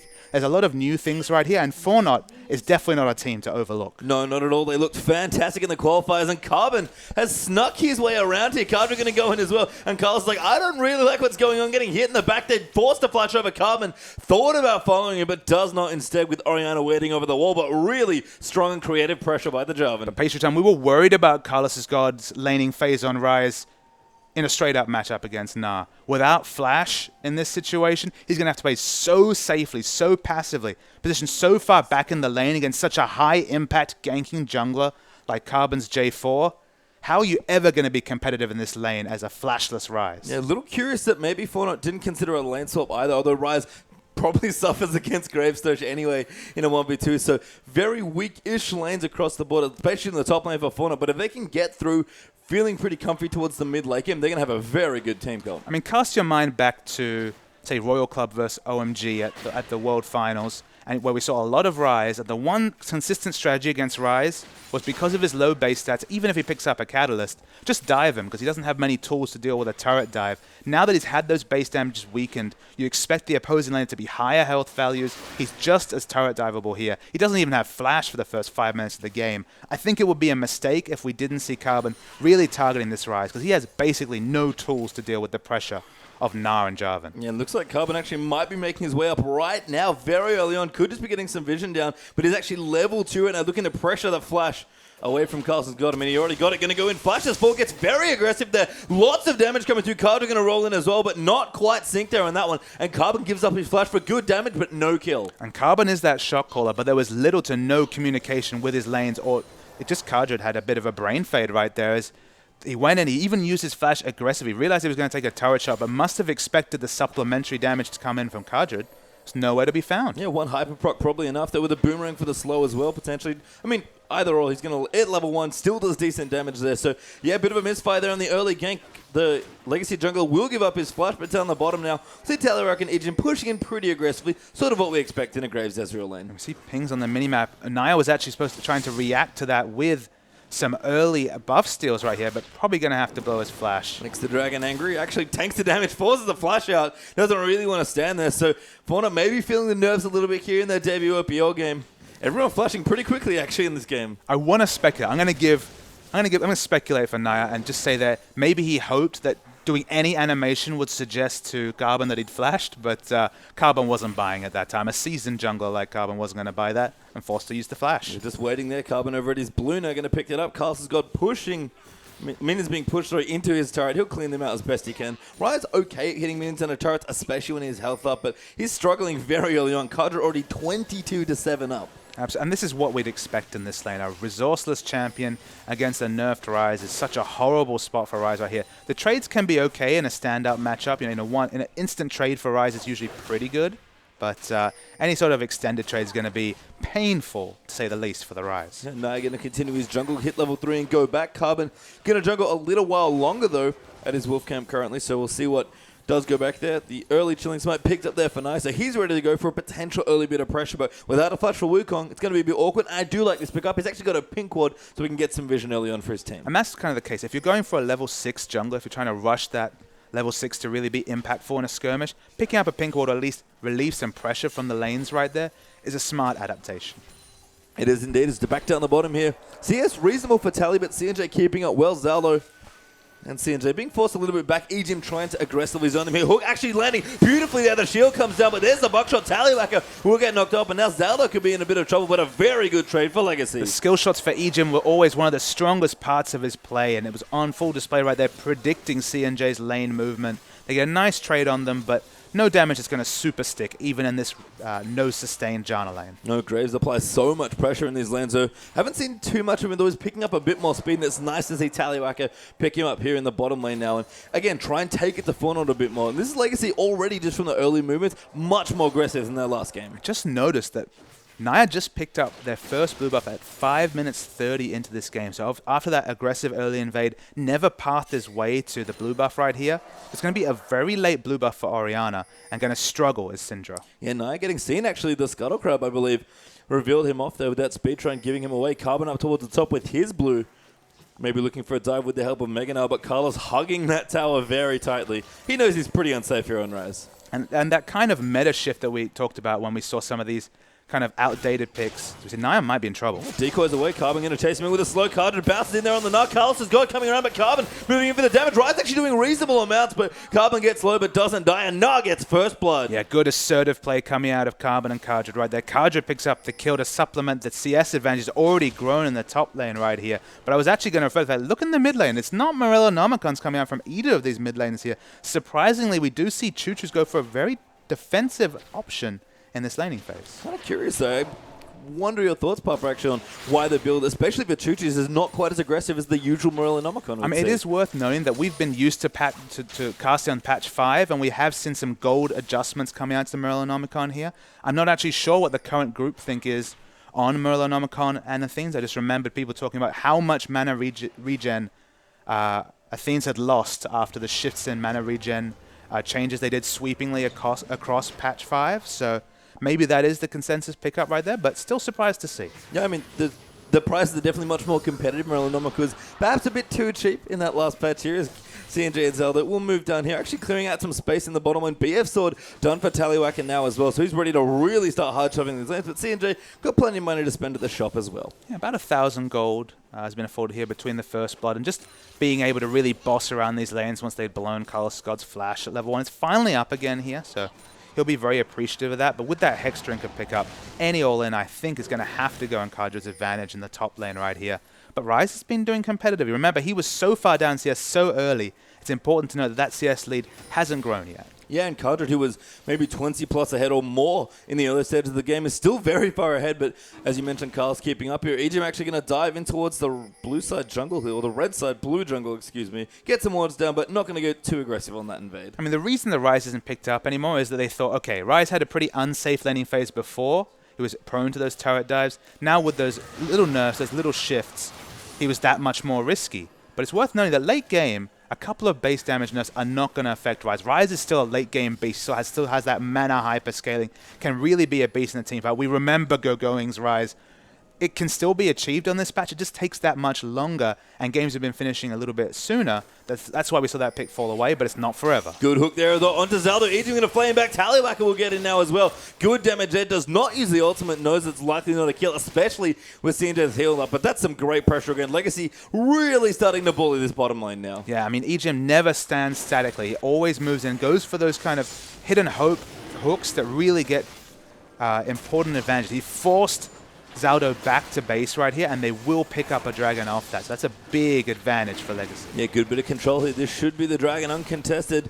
Nia not even close on the Wukong, unfortunately. Ultimate does come through, but CNJ will not steal it, and that will actually be picked up by Choo-Choos, but Legacy get the first dragon. Yeah, we named the mid game as the important point, and 9 minutes into the game, picking up that first dragon is very good for Legacy right here. They have so much pick pressure, they have so much skirmish pressure when Carbon's available that we expect them to get that objective snowball. And CNJ, smart moves in the bottom lane. EGM really wanted that, but it's actually way too low. Maybe going in a bit too aggressive. Tallywhacker uses the heal to save him, and there's collateral damage. CNJ gets the first kill. Nia going to dive around the back looking for Tally. Gets the knock-up. CNJ with the shield and the double kill. That's why we talk about CNJ's Ezreal. He understands the limits. It looked like he was going to give up a return kill for that Graves, but wonderful play to get into the secondary brush right there. The cavalry was just on time from Nia. He actually needed the Janna passive to give him that extra move speed. Still didn't have flash available right there. It came up at the last second. They secured the kill. And CNJ, that Ezreal we talked about, at 14-1-17 over the qualifying series right here. He's going to get going really fast on this blue Ezreal build. Yeah. We're going to see a replay actually here. I mean, it was a smart predictive hook from Ejim, but he actually eats so much return damage right here, he almost falls instantly. But CNJ is able to flash into the second brush. That losing the one auto attack there from Taliwaka, which would have been the answering kill, was completely the difference between an even skirmish and a one-sided one for Fornot. Yeah, really strong play by Fornot's bottom lane and good timing by Nara as well. Perhaps a little too aggressive there by Ejim. We saw that a little bit in the last game when they played Chiefs as well. And Legacy were off to a good start, hitting all their key timings very early on. That was a bit of a setback. I like the movement from Ejim, but it's almost like he forgot that his base stats just weren't there to complement the amount of trade damage he was going to take. The pickaxe was the big difference. If that was just a tier Ezreal, I feel like that trade would have gone significantly in that advantage. Adorable then. Carbon's very patient. Carlos in trouble, gets Cataclysm, and Carbon takes him out. The bait was so tasty for Rise right there. He was like, yes, please, one little Gnar for me. Nope.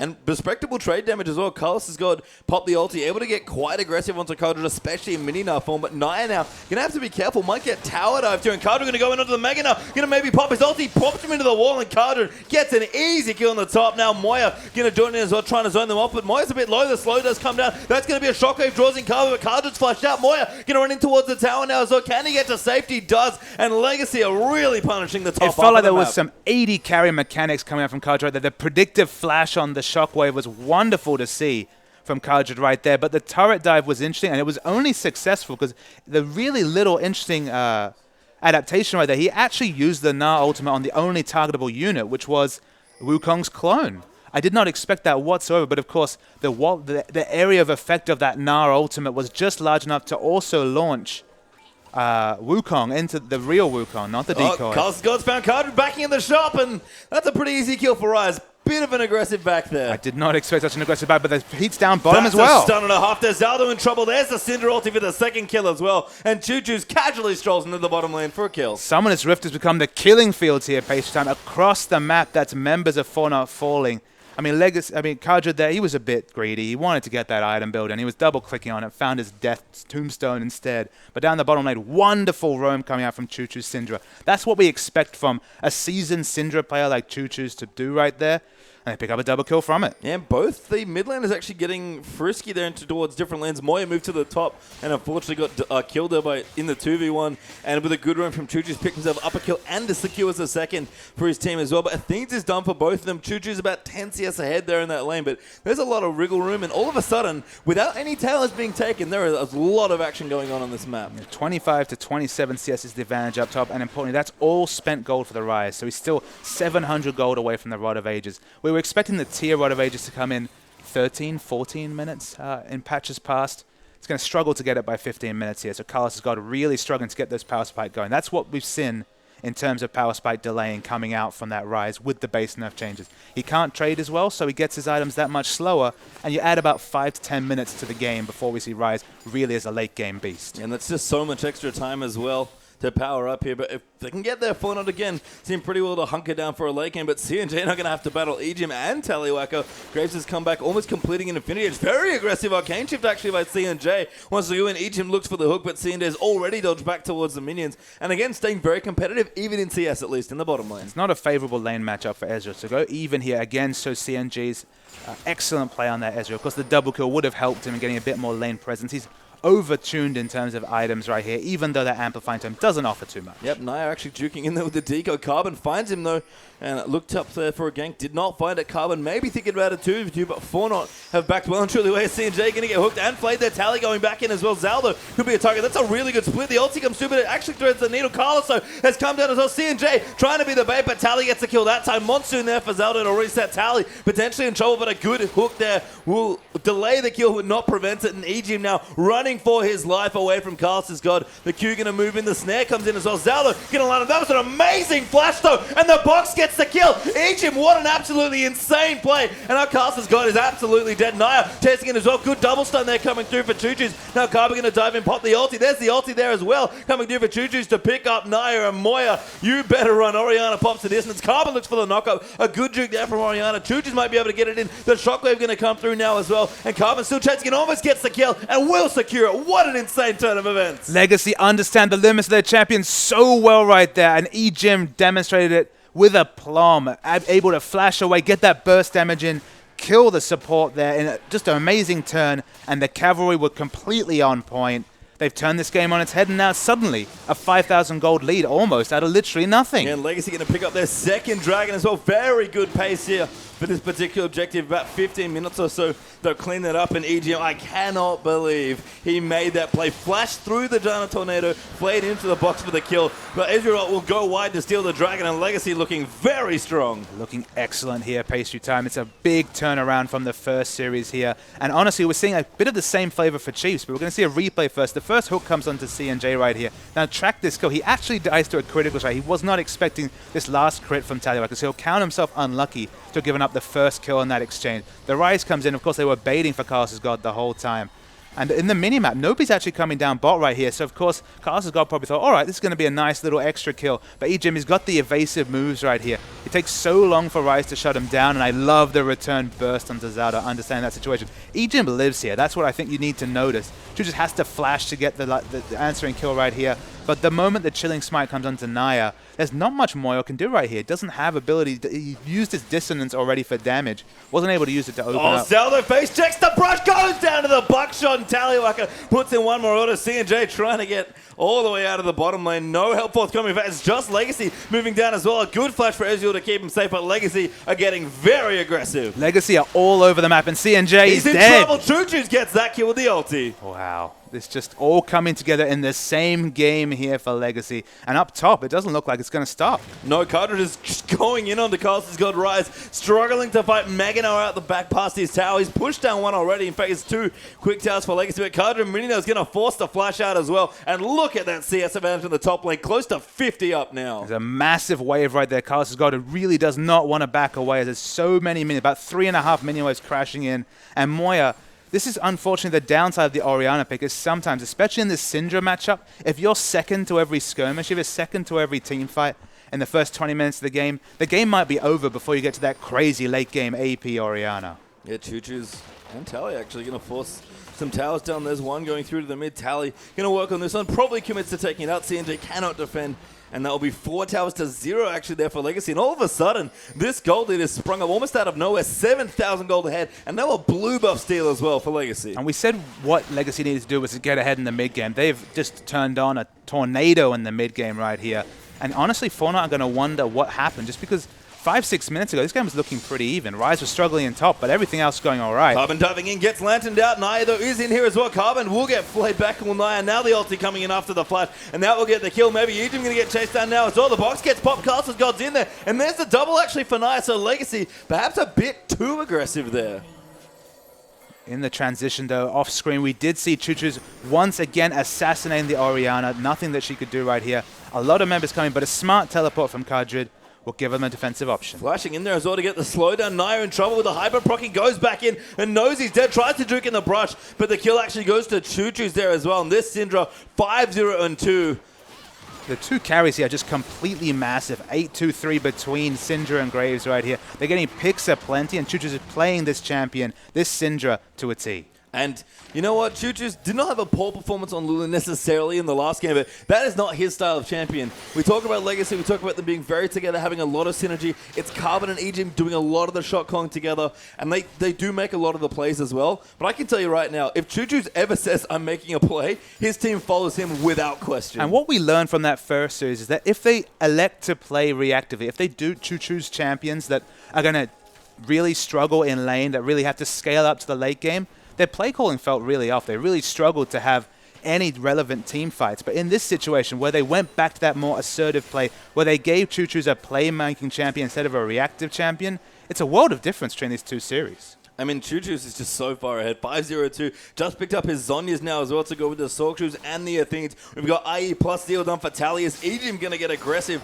with his AD carry down towards the Krugs there in Fornot's jungle. The Fornot not really allowed to play on the opponent's half of the map anymore. They've basically been caught up at the river. I mean, this is a 9,000 gold lead at 90 minutes, which is massive. That looks quite good there. Naya could be in trouble. Ease away towards Eden. Maybe going to be safe. Tally going to go in. Naya knows he's dead. Good shield actually from Zalu, but it's not quite enough to save him. Not Carbon going to dive in onto the Jana, who's forced to flash out. CNJ flashes and shifts out as well. And there's Choo-Choo's dominating. Gets a kill into Ori with the ulti. Carlos has got, could be the next target. And Legacy just picking Fornot off like flies. That is the 3rd solo kill from Choo-Choo Choo-Choo's in terms of getting kills on Orianna during rotation. Choo-Choo's has always been first. He's been really taking advantage of all the aggressive wards that are down here for Legacy and just catching off Moya unawares. She's nothing she can do once she hits that stun, the Syndra right there. And 3 solo kills is really the tale of the difference between these two teams. Yeah, Carbon going to take out the Scuttlecup Dragon back in a minute now.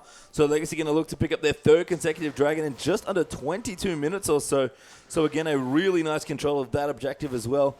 Zelda going to force back. Carlos' God did have his rod quite a number of minutes ago, so has been stacking up nicely, but it's going to take him a little while to get there. And you keep talking about the passage of time. It's so important here, Page Time, because you look down the objectives. 0 turrets coming in for Fornot. None of the Dragons have gone to Fornot. They've been shut out of objectives. And if you have this late game focused team, you have to stay competitive in objectives. Otherwise, that snowball's just going to be kill. There's no point Arise showing up with 3 or 4 items if the other team has the 5 dragon buffs already. Yeah, and kind of a pretty big power dip here as well, potentially, as Choose and Ejim actually going to go in. Oh, that's very cute. Steals away the red buff there by throwing it out. Actually will reset and regen quite quickly, but Cardred might be able to tank it around. Never mind, the red buff is going back to its home. Zinja actually going to use his ulti. Choo-Choo's again going to move the red buff back around. This time they'll be able to secure it. Carbon, I believe, actually was the beneficiary of that. And perfect timing for Dragon. Some of Riot's recent changes with the soft leash is actually coming into effect, right there. Obviously with a very hard leash with the Syndra move, cause it to instantly reset. The second time, a bit smarter with the position, and they take away that buff and Dragon. Yep, really strong objective control. Continuing now for Legacy in their very powerful pick-based mid-game comp. Another pick here onto Naya. He's going to use the decoy, but he actually just dies there to all of the AoE out of Legacy. And when your front line is dying, that is bad news. And that is the second time that Ejim has set up these kills with very smart pink ward placements. Twice now, they've got a pick on a Wukong, and during the CC, he's put down a pink ward and a brush to give them that vision of the decoy. Wonderful, smart, adaptive play from Ejim right here.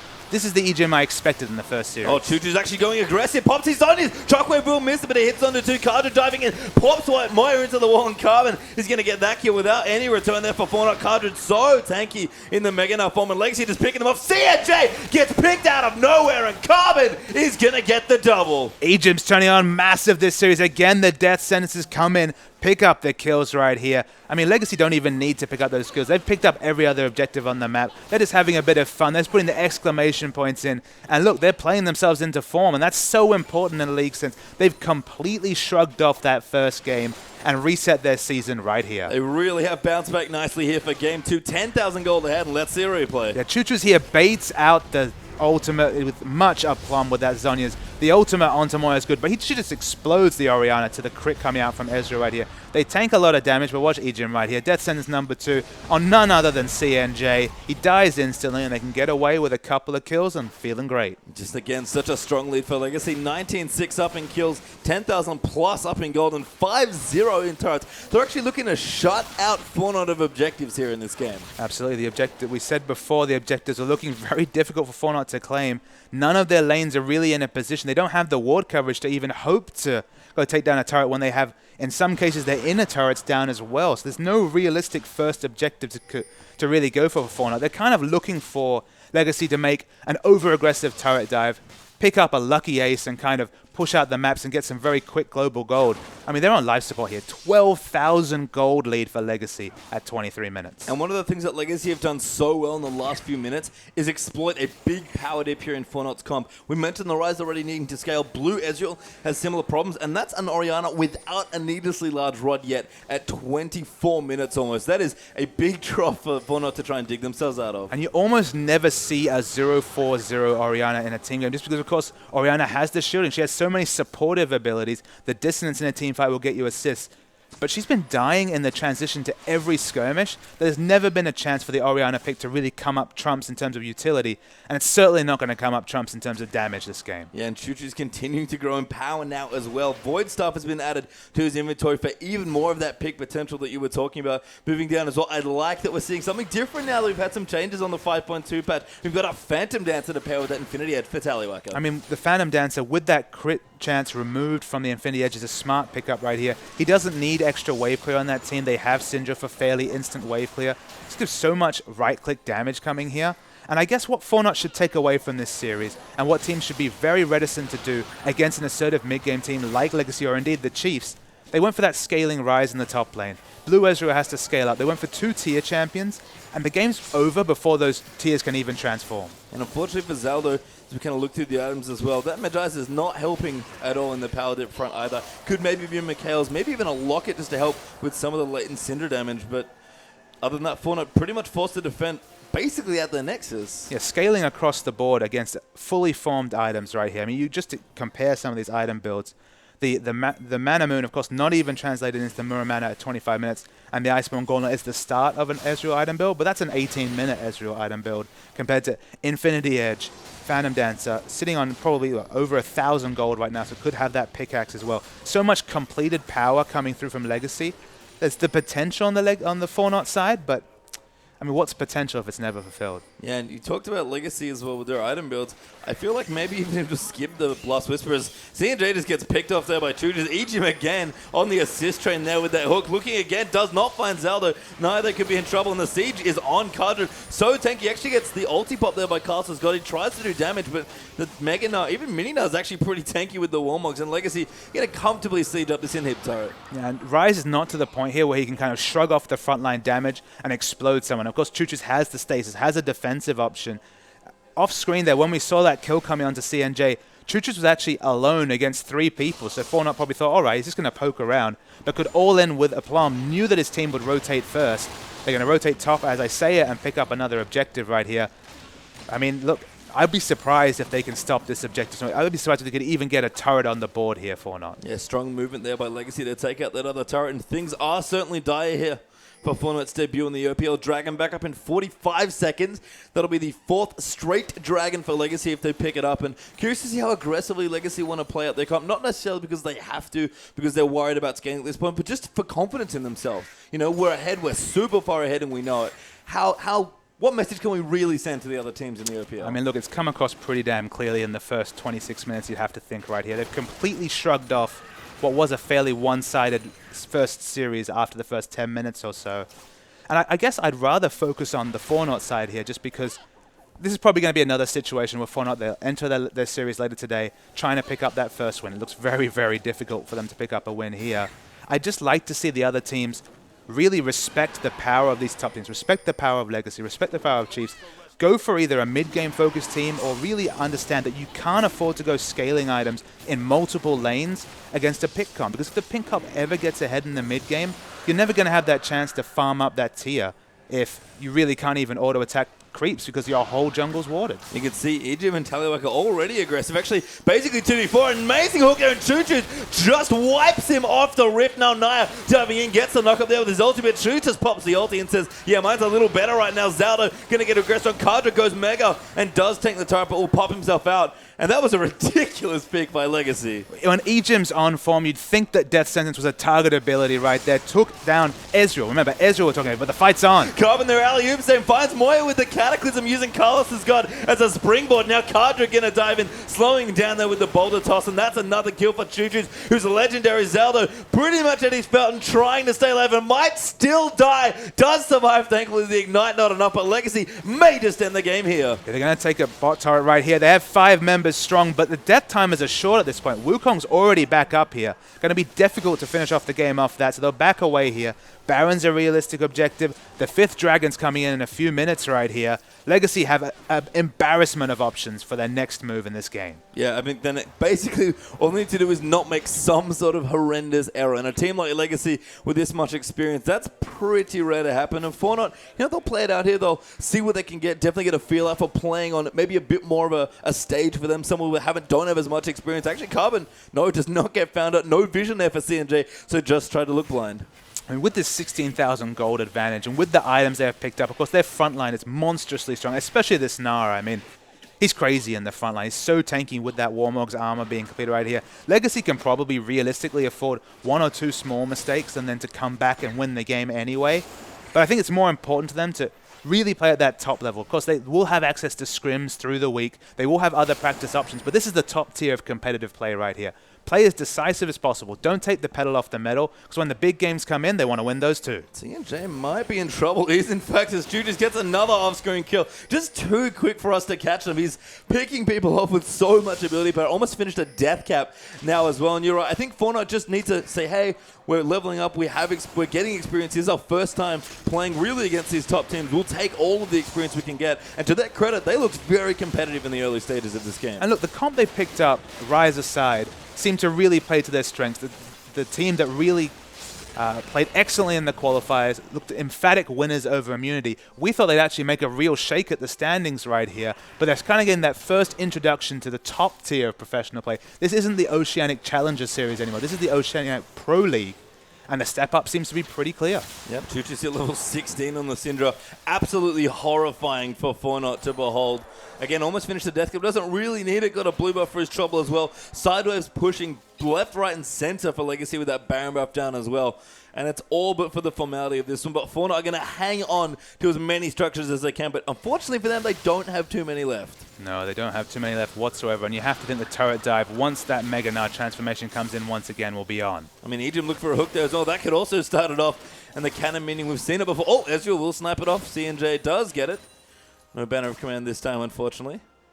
Rest in peace, Banner of Command, Invictus Gaming. One day we'll see it again. It was great here. His Legacy's still going to continue their siege. Trying to spread out, I like that. Just want to apply the Baron buff to as many minions in as many lanes as possible, but they've already taken out the bot in him. Cardred's working on this one with Tally, who just waltzes in and deals so much damage. A Lantern there for safety. So Tally does actually get caught up there by the knocker, but he'll just stand and fight Naya, and Cardred's going to easily clean him out. The shotgun just landed a Chuchu. Might go down, and that's an amazing stun. A good Zonya's there as well. Zelda looking for the reset. Chuchu's still not dead, and finally does the Carlos is gone, but that's the rest of Fornot going down. A quadra kill coming out for Tallywhacker as well. That's the ace and probably the game, Papa Smithy. The roll swap comes up big right there. 4 kills, but I love the Unleash the Power and instant Zonya's coming out from Syndra. She was eventually going to die there, but it doesn't matter for Legacy. They're going to finish out the game right here, shutting out completely in terms of objectives. No time to pick up that 5th dragon. A minute 32 it spawns, but about 5 seconds till we see Legacy's first win in the OPL. So Cardred, they're teleporting onto a minion for a little bit of swagger towards the end. Clearly very happy to pick up his first win in the OPL as the top laner as well. And looked a little rough against the Chiefs in their last series, but really came back firing there against Fornot. Just an insane performance across the board from Legacy. And this is the difference in 2 series. When you see Carbon on form, they get the early ganks off successfully, and the laning power of Chuchu's, he was kind of forced and shunted onto that Lulu, could only really clear waves right there, did that comfortably and delayed Swiffer from going off in that first game, but it didn't play a plum. But in that second series, playing Syndra, the champion with the initiative in that Orianna matchup, he was just crazy. Yeah, we do have a replay to go to there as well. We'll see just how much damage Legacy could do. Yeah, it's a really early fight right here. I imagine we're going to see some Ejim highlights very shortly, but we'll roll the tape right here. So Ejim does get that first hook off onto CNJ, and a lot of damage comes in right here. The trades are on, and you'll see here the critical strike is actually quite lucky to pick up the first kill right there. 272 damage crit from that early crit cloak coming out from Tallywhacker. It's a very long and extended fight. So of course, because the teleport came in from Carlos's god, they pick up the first answer, but Ejim manages to open up so much time and for his teammates to react first to the situation. The burst kill onto Zelda was insane, and Ejim is actually able to walk away with his life in this situation.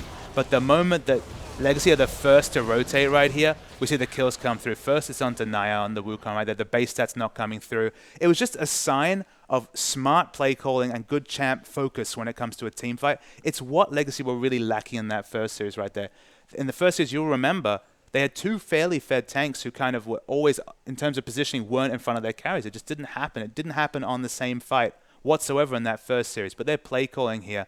And the difference between Chuchu's on that Lulu and on that Syndra was night and day. He said the name already. I think Chuchu's has to get so much credit, not just for his massive score and how well he played, but you said it, the catching Orianna in every single rotation, being the first of those ones, being the proactive mid laner that we expect. Just a pleasure to watch. I mean, Orianna's the team fight general. That's what we always call her.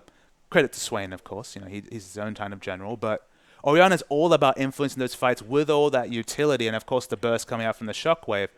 But the Shockwave was basically irrelevant that whole series. It never was in the right spot because Orianna was dead. Yeah, and with that, we are going to pop off to a break, but don't go anywhere. The OPL is coming right back.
Welcome back, ladies and gentlemen, to the Oceanic Pro League. I'm, of course, Atlas, and I'm joined by the wonderful Pastry Time.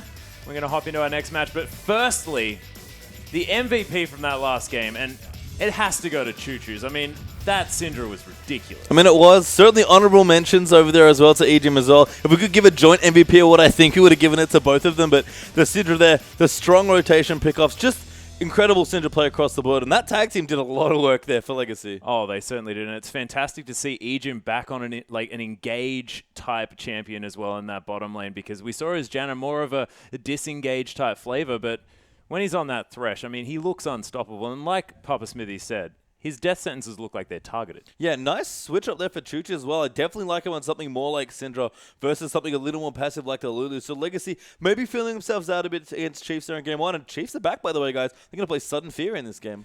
Yeah, so the next matchup that we are going to be talking about is Chiefs taking on Sudden Fear. And I want to highlight first up, before we get anything else underway, is Apaps there in the mid lane. Apaps has some feelings about the rest of the mid lane. He's feeling pretty confident, it seems like. He certainly is. In fact, his tweet said, "Glad our first game is versus the Chiefs. I would hate to have a good team on the first day as an OCE pro." I'm going to admit, and those are strong words. Maybe strong words. Maybe a little bit of overconfidence. Maybe just a little bit of showmanship, perhaps from Paps as well. I mean, Sudden Fury are a new team. I like that he's being plucky about it, but that is a big call. And a player like Swiffer, who's been playing forever, has a lot of pride. He knows what's up there. He knows. Oh, yeah, he most definitely does. And this tweet as well, everyone, came out before Swiffer got MVP in our first match, going 11-1 and 8 on Ari. So, maybe he's changed his mind here just a little bit, but we'll see on the Rift whether or not he's going to actually be able to be a man of his word. And not to say that Sudden Fear didn't have some good-looking plays in the qualifier. They did get here. They were, I believe, the last team to come through, I think, in the qualifiers, if I recall correctly, and definitely had their moments of brilliance. Struggled a little bit, had a long path through here to actually qualify, but still looked good. Chiefs, of course, a team that had automatically put into the OPL as one of the strongest teams in the region. This is a big matchup for Sudden Fear. I mean, Paps isn't wrong about one thing here in that tweet. This is a big match for them. I mean, I know he's being facetious potentially there with the tweet, but this is a big challenge for them. It's a test. If he shows up here in that mid lane, that's a big show to everyone else in the league. Oh, most definitely. And I think it would be great to have another challenging mid laner here as well. I mean, when Choo Choo's rocked onto the scene in 2014, it was amazing to give Swiffer someone to go up against. And the likes of Keen as well, who's now unfortunately left our shores. It's just great to see the mid lane talent stepping up, and we'll see whether Apaps can do it. And just in general, the talent of the region has gone up massively. The fact that we even have an OPL at all is actually a pretty big testament to how these teams play, but we're now into Champ Select. We certainly are. Nidalee going to be taken off the board first, so could be potentially a focus in the top jungle or mid lane now. And theoretically, you could go anywhere. I mean, Rosie's on one of the teams that could also be a support. That's true. There's lots of different things to think about, but Nidalee is one of those strong, almost solo QS picks that people have been talking a lot about, but we haven't seen any of here. So for Chiefs to actually ban that out here in that game tells us a lot about their scouting information. Yeah, it could be a little bit of the solo queue scouting potentially, but who knows. Sivir is going to be taken off the board though, so Radiant not going to be able to get that one, and they were making so many plays with that on the hunt in the first game, and they're very good at making team comps around that particular champion and that ultimate especially, so really good to see it taken off the board. Cassidy going to be removed as well, so there's a bit of respect to Apaps potentially. I mean, Cassidy also is such a strong champion as well, so no surprise at all to see it banned away.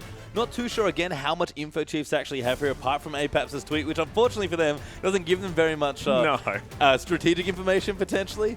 But pretty interesting to see what's coming through, and the bans are actually continuing now. Yeah, really targeted bans coming down out of Sudden Fear. Ari being taken off the board as well. They do not want to see Swiffer's Ari, but honestly, Ari's just incredibly strong at the moment, so that could also just be a general ban. But Janna are going to be taken off the board as well, and Sudden Fear still having a think about their last option. Yeah, it'd be hilarious to me if they banned another champion Chiefs played in the last game. But that's not the worst strategy here. That they got to see a game, get to kind of watch the OPL unfold, get to warm up a little bit here. Yeah. And again, they've got a lot here as the team that's qualified. Again, I think as the last team through Challenger, they have a big challenger against arguably the best team in the region. Yep, and Na got through here, Pastry Time.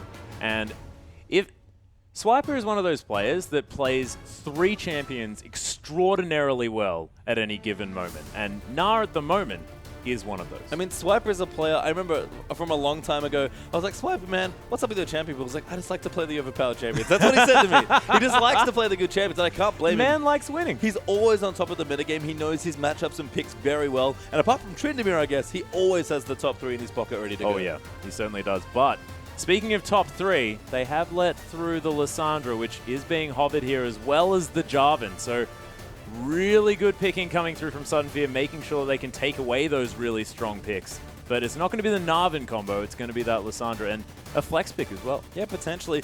I think I'd like to see Sudden Fear just play very clean in their draft. Mm-hmm. If they come in with a clear plan, that's the best thing to do against a team like Chiefs. Because, again, had a bit of a shaky qualifier stage. We'll see what they can get done here against such a strong team who looked very together in their last game. Yeah, and these are going to be the lock-ins. So Lissandra and Jarvan, very, very strong picks. We'll see whether they can make them work out. But do you think as well that Sudden Fear probably has to focus on getting an early lead in this game just because of the Chiefs' heritage, the fact that they're so good at closing out these games if they get any sort of lead early on? Is it on Sudden Fear to make that move? I mean, I think it's a scary thing to do against a team that's well known for mid-game snowballing. They might just do whatever's comfortable for them, and if that's early game, sure, go for it. If that's late game, absolutely go for that. That was kind of how Chiefs started losing games last year. Yeah, well, that's true. Teams just played to their comfort zone instead of the Chiefs, and when you don't let the Chiefs do what they want to do, they play a lot worse as a team. It's hard for them to really get going once they don't get their momentum. So whether it's early game stymieing that growth or going late game and trying to pick them off, the only thing Sudden Fear really need is a cohesive plan. Yeah, but the answer has come in incredibly quickly here. Spooks and Swift are locking down that bottom lane potentially. Annie, of course, a relatively flexible pick, but Graves Annie, and that just says aggression all over it. Yeah, I mean, even if it's Annie in the mid lane, which is, of course, the other option, I don't think we're going to be seeing the Looper switch up in towards the top lane there with that particular Didn't work Annie. out so well. Not so great, unfortunately, but absolutely screams aggression. The Annie initiation's massive, either from support or mid. Annie did see, I guess, some quality of life-esque changes to her as well. So a little bit stronger, a little bit better, especially with that ultimate. Tibbers himself now, not just as good damage, was actually a lot more flexible. Molten Shield especially being a much better skill. And we saw Tallywackers Graves in the last game. If you want to get aggressive and play a mid-game comp, that's the champion to do it with. Oh, most definitely. And that burst combination in that bottom lane, even in just the laning phase. You get a Tibbers stun on anyone, that buckshot collateral damage combo finishes the rest of the job. So really, really scary. The hovers are coming through. Only a couple of seconds remaining here for Sudden Fear. They're going to take in their bottom lane as well, and it's going to be Lucian Nami here. So Lucian, a champion that we've barely seen any of in the last patch here. Yeah. 5.2 from off the top of my head, I don't think he received any changes. No. He's just kind of the same sort of Lucian. Still a very strong champion, but kind of woefully short range. And that's maybe okay against Graves, but Graves kind of does what you want to do being a lane bully better. He certainly pushes better than you do as well. Nami's a great champion, all very flexible, adds a lot to any team comp, but Lucian can be a bit awkward here, especially if that is Annie support in the bottom lane. Yeah, and there's the fact that Lucian, he does just feel a little bit like a worse Graves in this instance, but with the fact that you do have that that double shot for his passive as well, plus Tidecaller's Blessing, they do have a fair bit of burst damage potential coming through.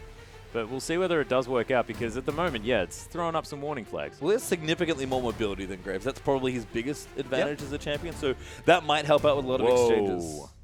And whoa, indeed. I haven't seen Swiffer on the Azir, and I'm incredibly excited to see how this, massive mid laner for Oceania plays on the Pigeon Man. Yeah, I mean, got MVP in his last game here. If he can do anything like he did with his RE in game 1, it'll be a pretty spectacular to watch. Spook's going back to Lee Sin as well. Very much a comfort champion there for him. And Chiefs pretty much have been given a comp that they would happily take if you gave it to them blind. Oh, most definitely. And Spook's locking in that Lee Sin again, as you mentioned. More than comfortable on that champion, plus there's so much playmaking potential there in the mid lane as well. What with the Emperor's Divide being able to move around your opponents so much, set it up for that kick if you need to. There is a lot of danger coming onto Sudden Fear, and they're taking a little while to pick out Apaps as champion here, and I really like this decision if they do go with it. Yeah, we've seen a lot of this particular pick. We'll give Sudden Fear a little bit more time to figure it out. I mean, Swiffer here playing with a bit more scaling as well on his side, so maybe they want to haul up some of the late game here, because Graves is very much mid game, but there it is for Sudden Fear. Yeah. Xerath. Yeah, the Xerath being locked in, so having a massive range advantage in that lane could see him really be able to catapult this one forward, but you can never discount Swiffer. We have to look at Twitter. Because, of course, Apaps, he thinks he's pretty confident, and he's got a winning matchup, theoretically. If confidence is what he's going for, he absolutely does have a favorable matchup here, and he's counterpicked his own mid lane. So setting himself up well, both with the tweet and then the early stages of this draft. But, of course, there's a lot more to League of Legends than just this stage. Yeah. I do like what Sudden Fury has done here for the most part. Infermoon seems to just be on a comfort champion, which against a team as good as Chiefs is maybe a smart thing to do. The rest of the comp's actually quite good. They've got a lot of good engage.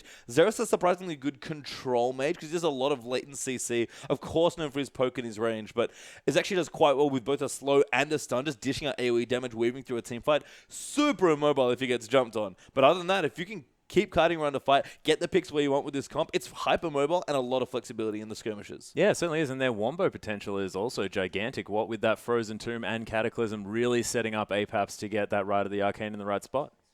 Yeah. You didn't even do that one on purpose. That was amazing. But the Chiefs here, as I said, I think if the enemy team handed them this team comp blind and got to counterpick every single lane, I still think the Chiefs would take this team comp. It's so strong, and it synergizes with how they want to play so much. Not to mention the fact that this is the Chiefs, who are just incredible players in general, but they've also got all of these arguably incredibly strong picks at the moment. Of course, Lee Sin, the top echelon of jungler. I'm pretty sure Rek'Sai got through the entire pick ban phase, by the way, ladies and gentlemen, so hasn't really been seeing as much success as we saw in our first matchup. But Rosie on Annie as well. I mean, this is something that we haven't mentioned just because everything else in this draft is so important, but Rosie is one of the most fantastic mage-based support players that I've ever seen play. And on an Annie as well, I mean, is there a more standard caster support than Annie? No, I mean, that is a Rosie champion through and through. Yeah. Absolutely known for playing basically everything in support. I think I talked to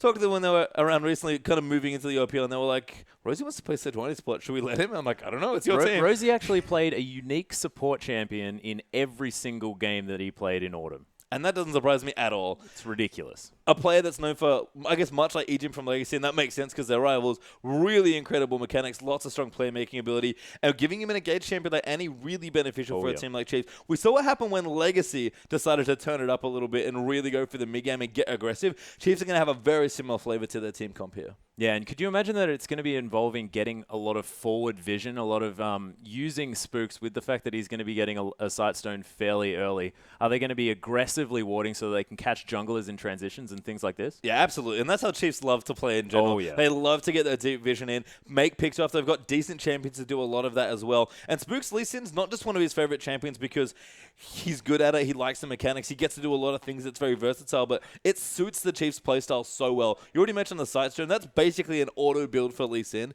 and that doubles up, giving you a lot of mobility with the safeguard, but also just giving you vision. And Chiefs already want those two things anyway. They certainly do. And the one thing that does worry me just a little bit is the fact that Azir, relatively immobile as well. If you get on top of him, he can just fall apart incredibly quickly, especially if that ultimate isn't off cooldown. And Swiffer does have a habit sometimes of finding himself in places he doesn't necessarily want to be. So we'll see whether he's going to be playing a little bit more passively than he otherwise would and maybe not making those aggressive moves. Well, we saw that he was kind of allergic to the enemy structures in the last game against Legacy, diving past into the base of the walls, diving through turrets. He does like to be aggressive, and he'll have to be a bit more passive. Azir lends a nice bit of disengage and a bit of zone control to this team comp that it wouldn't otherwise have.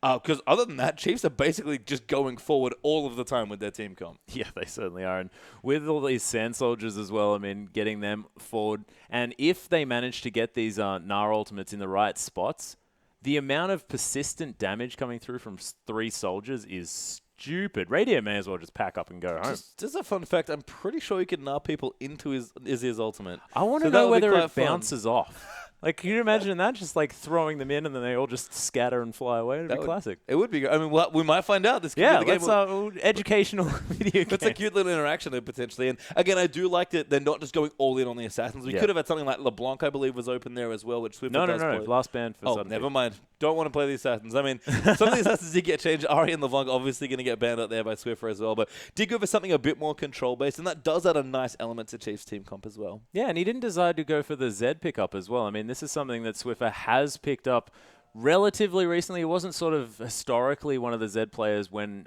Zed was really big, but he has picked it up and has been playing a lot of it as well. And it was an option here if he really wanted to go hard in that mid lane. Yeah, you kind of alluded to it already, but he's very much traditionally a mage player. Yeah. Likes his Syndras, likes his, LeBlanc scenarios. He sees a lot of bans as a result as well. He's a very strong player. But he's going to take where he feels comfortable here. Azir, a very strong champion, maybe underexplored by a lot of the competitive community. Yeah. Still a relatively new champion to League of Legends as well, but we'll see what they can get done here. There's a lot here for Chiefs to like. And Sudden Fear, their comp's good, but I don't know exactly what we want to do with it. The bottom lane especially is kind of a flag for me. Yeah, and is it sort of about picking people off so that APAPs can get huge on this Xerath? Is it about sort of moving this Lissandra into the right spots and freezing people and making sure that they can get that 5v4 situation? I mean, it is all about the picks here for sure. We've got the long-range Java initiation. Lissandra, very mobile, going either backwards or forwards, but unfortunately not both. So you're going to have to make a decision there. And of course, Lucian very mobile as well. There's no hard carry here for Sudden Fear. They can't really rely on late game, so they have to get ahead, stay even in the lanes, and then start rotating through the jungle and picking people off. And that is the Chiefs' game.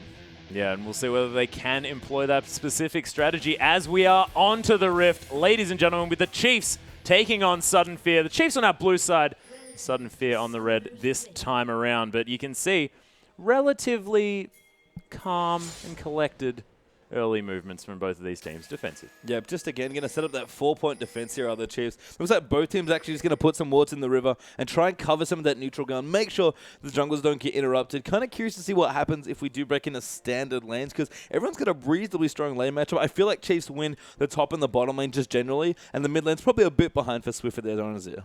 Yeah, do you think there might be some poke potential coming through from this Sudden Fear bottom lane, though, considering the Nami having that ebb and flow, having a little bit more sustain? I mean, Nami, a little like Sona, who doesn't see nearly as much play anymore, unfortunately, does need to be very careful about getting hard engaged on. She has so many good tools for either being reactive or proactive, but they're a little bit more based in sort of a reactive camp. Nami's a really good peel support, a lot like Janna is. But it can't, the issue is, if you're the peel support and you get engaged on, you're not really peeling away from yourself most of the time. Not to mention the fact that you could potentially be dead before that stun even runs out. And then, of course, you can't peel for anyone, not even yourself, because you're very dead. So we'll see what happens here. Seems like the junglers will break out into some pretty standard patterns. Looks like Krug's into red there for Spooks will be his start. And Java going to start near his rogue, which does give a Pink Bomi some aggressive options if he wants them. Yeah, and we'll see whether a Pink Bomi does decide to start with that red first, which we have seen a little bit in other regions, but the Krugs look to be the standard start here for both of our junglers, as you mentioned. And the waves are going to crash there on the mid, and we'll see whether APAPs can,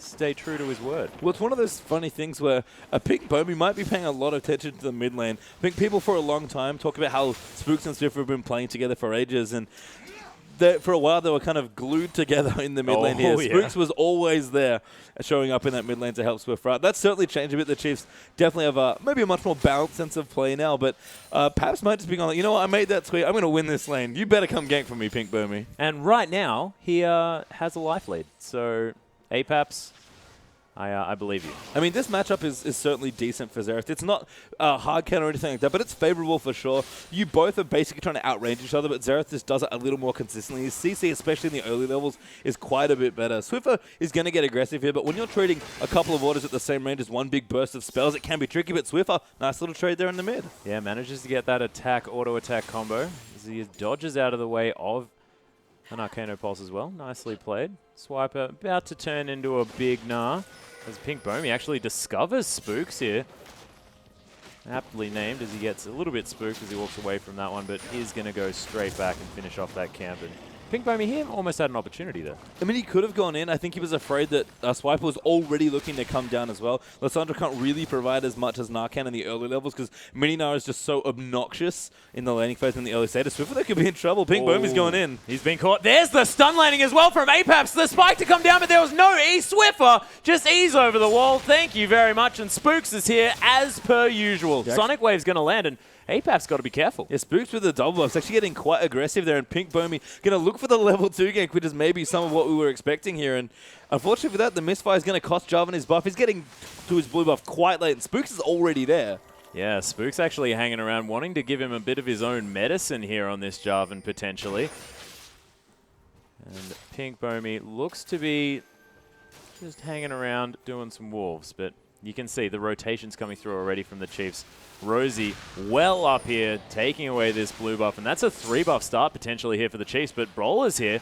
they might actually come back for this one. Yeah, they're going to look for it here. Spooks actually maybe wants to go back in, but a good reaction here from Sunfield will protect them. Moon's actually around the side as well. This could go very wrong for the Chiefs. It could. The slow is going to land Safeguard, not going to quite get into safety. Pink Bomey, of course, does not have that Cataclysm available, but that teleport, Spooks is going to die. First blood for a Pink Bomey. And just such a good teleport coming down for Christmas trees as well. Just knowing that they wanted to defend the blue. Pink Bomey could not afford to lose that buff, and Sudden Fear, it cost them a port, but they'll take it. They needed to defend that buff. They really did. This being said, I mean, Radier did get some free time in the bottom side of the map, and he's going to be able to extend a lead, but only by 4 creeps. I mean, they didn't get too much out of that, did the Chiefs? I mean, well, it's interesting to see how much damage Swiper can get done in the top lane there after that teleport. That's the biggest loss as Christmas Tree is now starting to walk back to his top lane. Does have double door in his ring, so going to get quite aggressive in that lane and got a good chunk of wards for himself as well to try and, really feel things out and maybe bully Swiper. It's a very tricky lane to do so. But Swiper, he's just happy to, they'll take it. Chiefs are going to look to use that teleport for something a bit bigger. Their first dragon's probably their really big point of contention. Yeah, and they've definitely got the timer on this teleport as well, so able to know exactly when to go for that teleport to the dragon without having Alessandro, which is a huge boon for the Chiefs, just because that frozen tomb is massive in these team fights. It really is here, and you can see Swiffer kind of hanging out in the mid. Kind of curious to see what Christmas Trees gets done at the next dragon. The teleport's actually going to be up, I think, by the time the first dragon would likely be contested. If Chiefs are really on point with their timings, they'll actually look to get in very aggressively and get in just under that teleport here, which would force Christmas Trees to walk down, which he's probably not going to be able to do if Swiper's able to pressure him well. Swiper did get a slight CS lead there from that as well, but that's actually very even. Lysandra and are probably one of the closer lane matchups, given how strong both those laners are. Yeah, no, very, very true. And Christmas Trees is going to be heading down here. They clear out a pink ward. Spooks is aware that it's in there, though. You have to think that he's probably wanting to clear that one out relatively soon. But level 3 on these junglers, and Swiper has found Christmas Trees. He does pop the E. Nice, cute little snare as he heads back. And it's sort of a funny challenge. Swiper actually going to go back in there, misses the blade, though.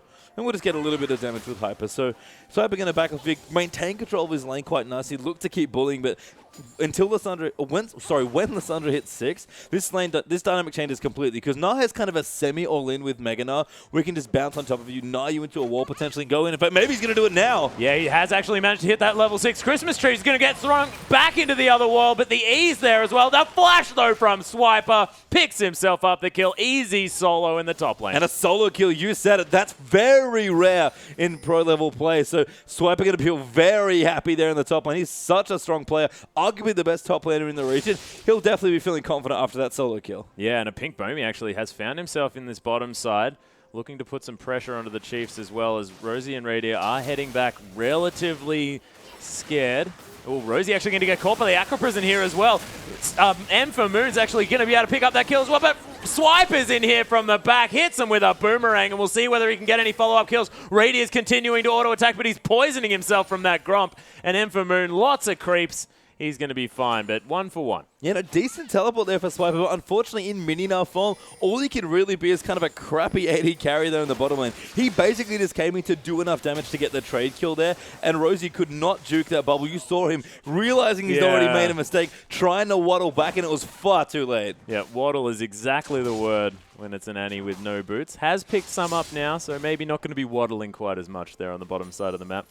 But Radier, he's just more than happy to farm this one out, but M for Moon's doing fantastically keeping up. Yeah, and this lane is actually very competitive. They've not really been able to push this lane out as aggressively as I thought, so it seems like M for Moon's just doing a good job with his support, aggressively trimming the way through and staying up in CS. Radier is ahead, which is to be expected, but that's not the deficit we expect in Graves vs. Lucian. Oh, definitely not. And Brawler and M for Moon actually setting something up here potentially. Radier very low on mana. He's going to be backing in potentially the wrong place. Is the Aqua Prison going to be available? They wait for the shot. There it is. The double tap going to be there as well. The Ardent Blaze, but the flash after the flash, and M for Moon gets the kill. And a rare misplay from Radier as well. Quick Draw was presumably off cooldown there. He's a good enough player that he could react and get out of that bubble, but Brawler even walked forward just a bit forward to make sure he got a bit of range. And in fact, we're going to get Christmas Trees in trouble. Yeah, Swiper actually almost has that evolution, and he actually baits out the Glacial Path there from Christmas Trees as well, but he's going to get the transform, gets the flash off Christmas Trees as well, and the red buff seems to be the Chiefs now. Yeah, forcing the flash, almost baiting Christmas Trees there with the wallop instead of the boulder toss, but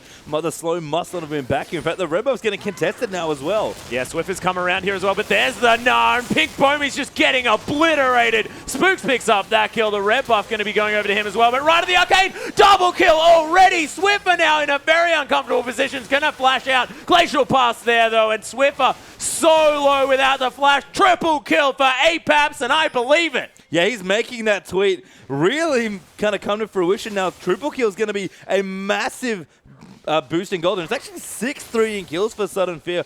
Paps being competitive in CS, now ahead. Again, expected there in the Xerath Azir matchup. But that's a very good start for Sudden Fear. They might just pick up a Dragon now as well. Yeah, they have an opportunity here, of course, with Swiffer only just coming up. Spooks is potentially going to be here, but if they take this quickly enough, then easy Dragon for Sudden Fear. And beautiful play so far. And as good as the rotation was from Swiffer up towards the red buff there, being able to secure the kills, it was just a little too far forward there. And there's so much control that comes out of the Sudden Fear jungler and mid laner especially that there was basically nowhere for them to go. We're going to see it again here. Christmas Tree is getting aggressive, and Swiper goes in a really strong Naruto, but only gets a pink Bomi who gets slow, gets ulted back, but that actually might save him for long enough for Paps to do all this poke damage. Every single ult perfect, a good bubble there as well, just to make sure that kill got secured. And Swiffer has nowhere to go. He's got no flash, he's juking into the brush, a good stun lancer as well, and that's an easy W for the triple.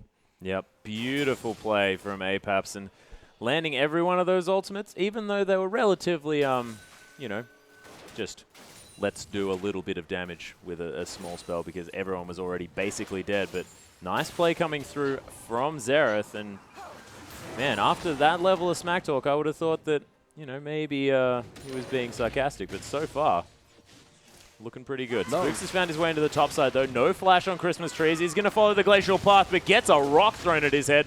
The crush to come through, wallop to death, and Swiper, he barely even needed Spooks. And really strong play from Swiper. Again, flexing those muscles in the top lane. He's the laner that's ahead there for Chiefs, which is looking good for them moving in towards the mid-game, towards what will now be the next Dragon. Raider gets caught, though. Yeah, caught in the E as well, so Brawler taking a fair bit of damage. But M for Moon, Rosie gets ignored, and you don't ignore Rosie because he's got so much damage. Meanwhile, in the mid lane, a kill going down onto Swiffer, but the double kill in bot. Yeah, and Tibbers with the Molten Shield active is quite speedy, able to run after Moon there. That was very good awareness there by Rosie, going back in and all-inning the AD carry. You have to respect Annie's burst damage, even from the support role. You most certainly do, and they are going to from now on, most definitely, as Christmas Tree is going to come in here and try and protect his inner turret. Swiper about to get a transform as well, as Sudden Fear going to be able to take down the outer turret in the mid lane. Yeah, Pink Boom is gank really strong there. Azir with no flash, especially if he aggressively uses EQ for whatever it is. And Christmas Tree is actually in trouble again.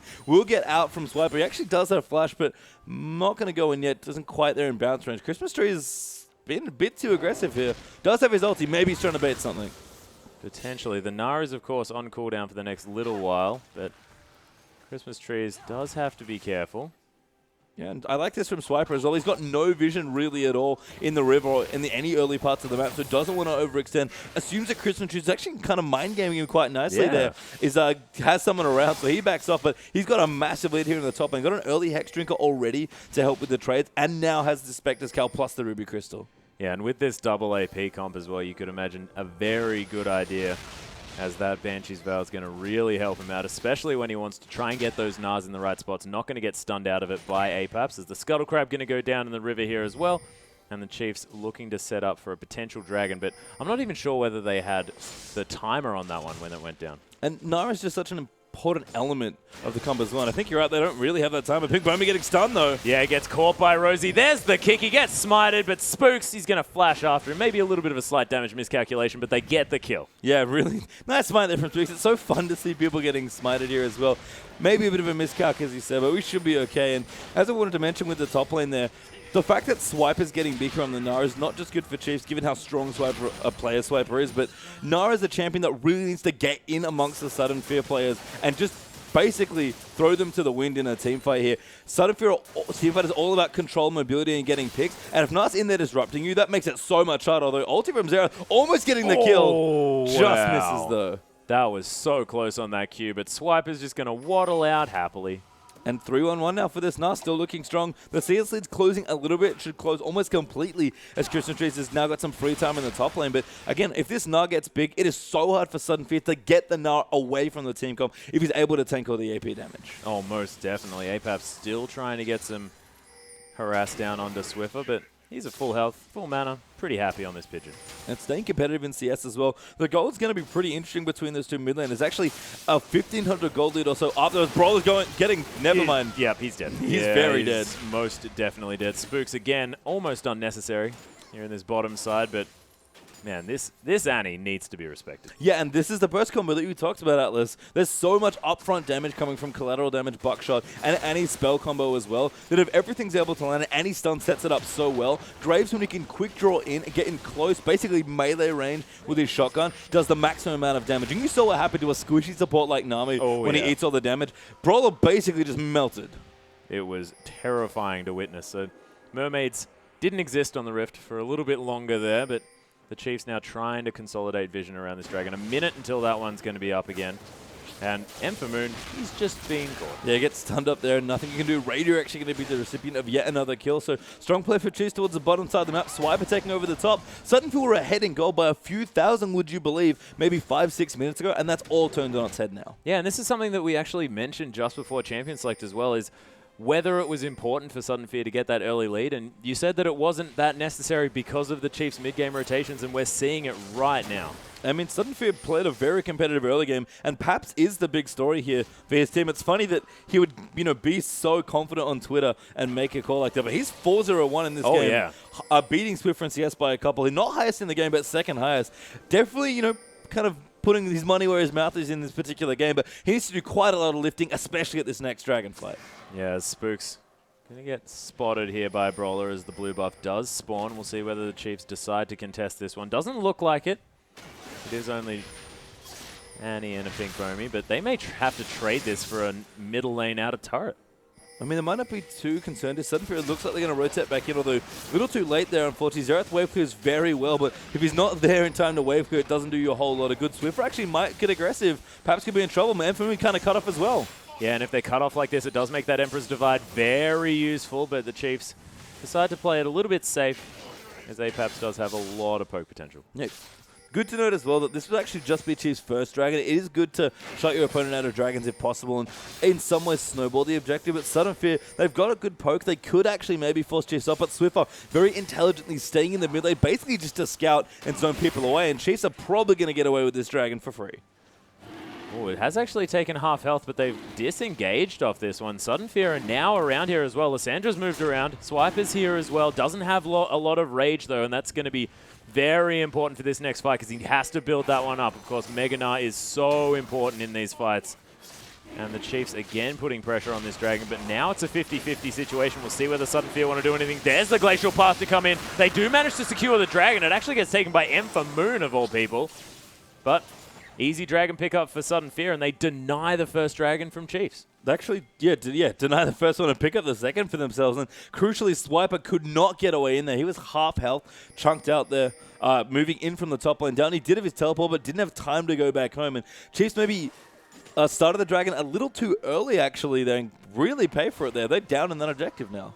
They certainly are. And they do have a fantastic late-game comp, so it's not too much of a worry for them, but if this neutral objective snowball does continue, as Rite of the Arcane comes in just to take a blue buff, no worries at all. Apap's easily going to be able to pick that one up, and denying a blue buff from Azir, that is a big deal. Yeah, I mean, he actually picked up his own blue buff, unfortunately, so no sweet blind steal coming through. It seems really? Like, yeah, he just, he's like, I don't want to walk there.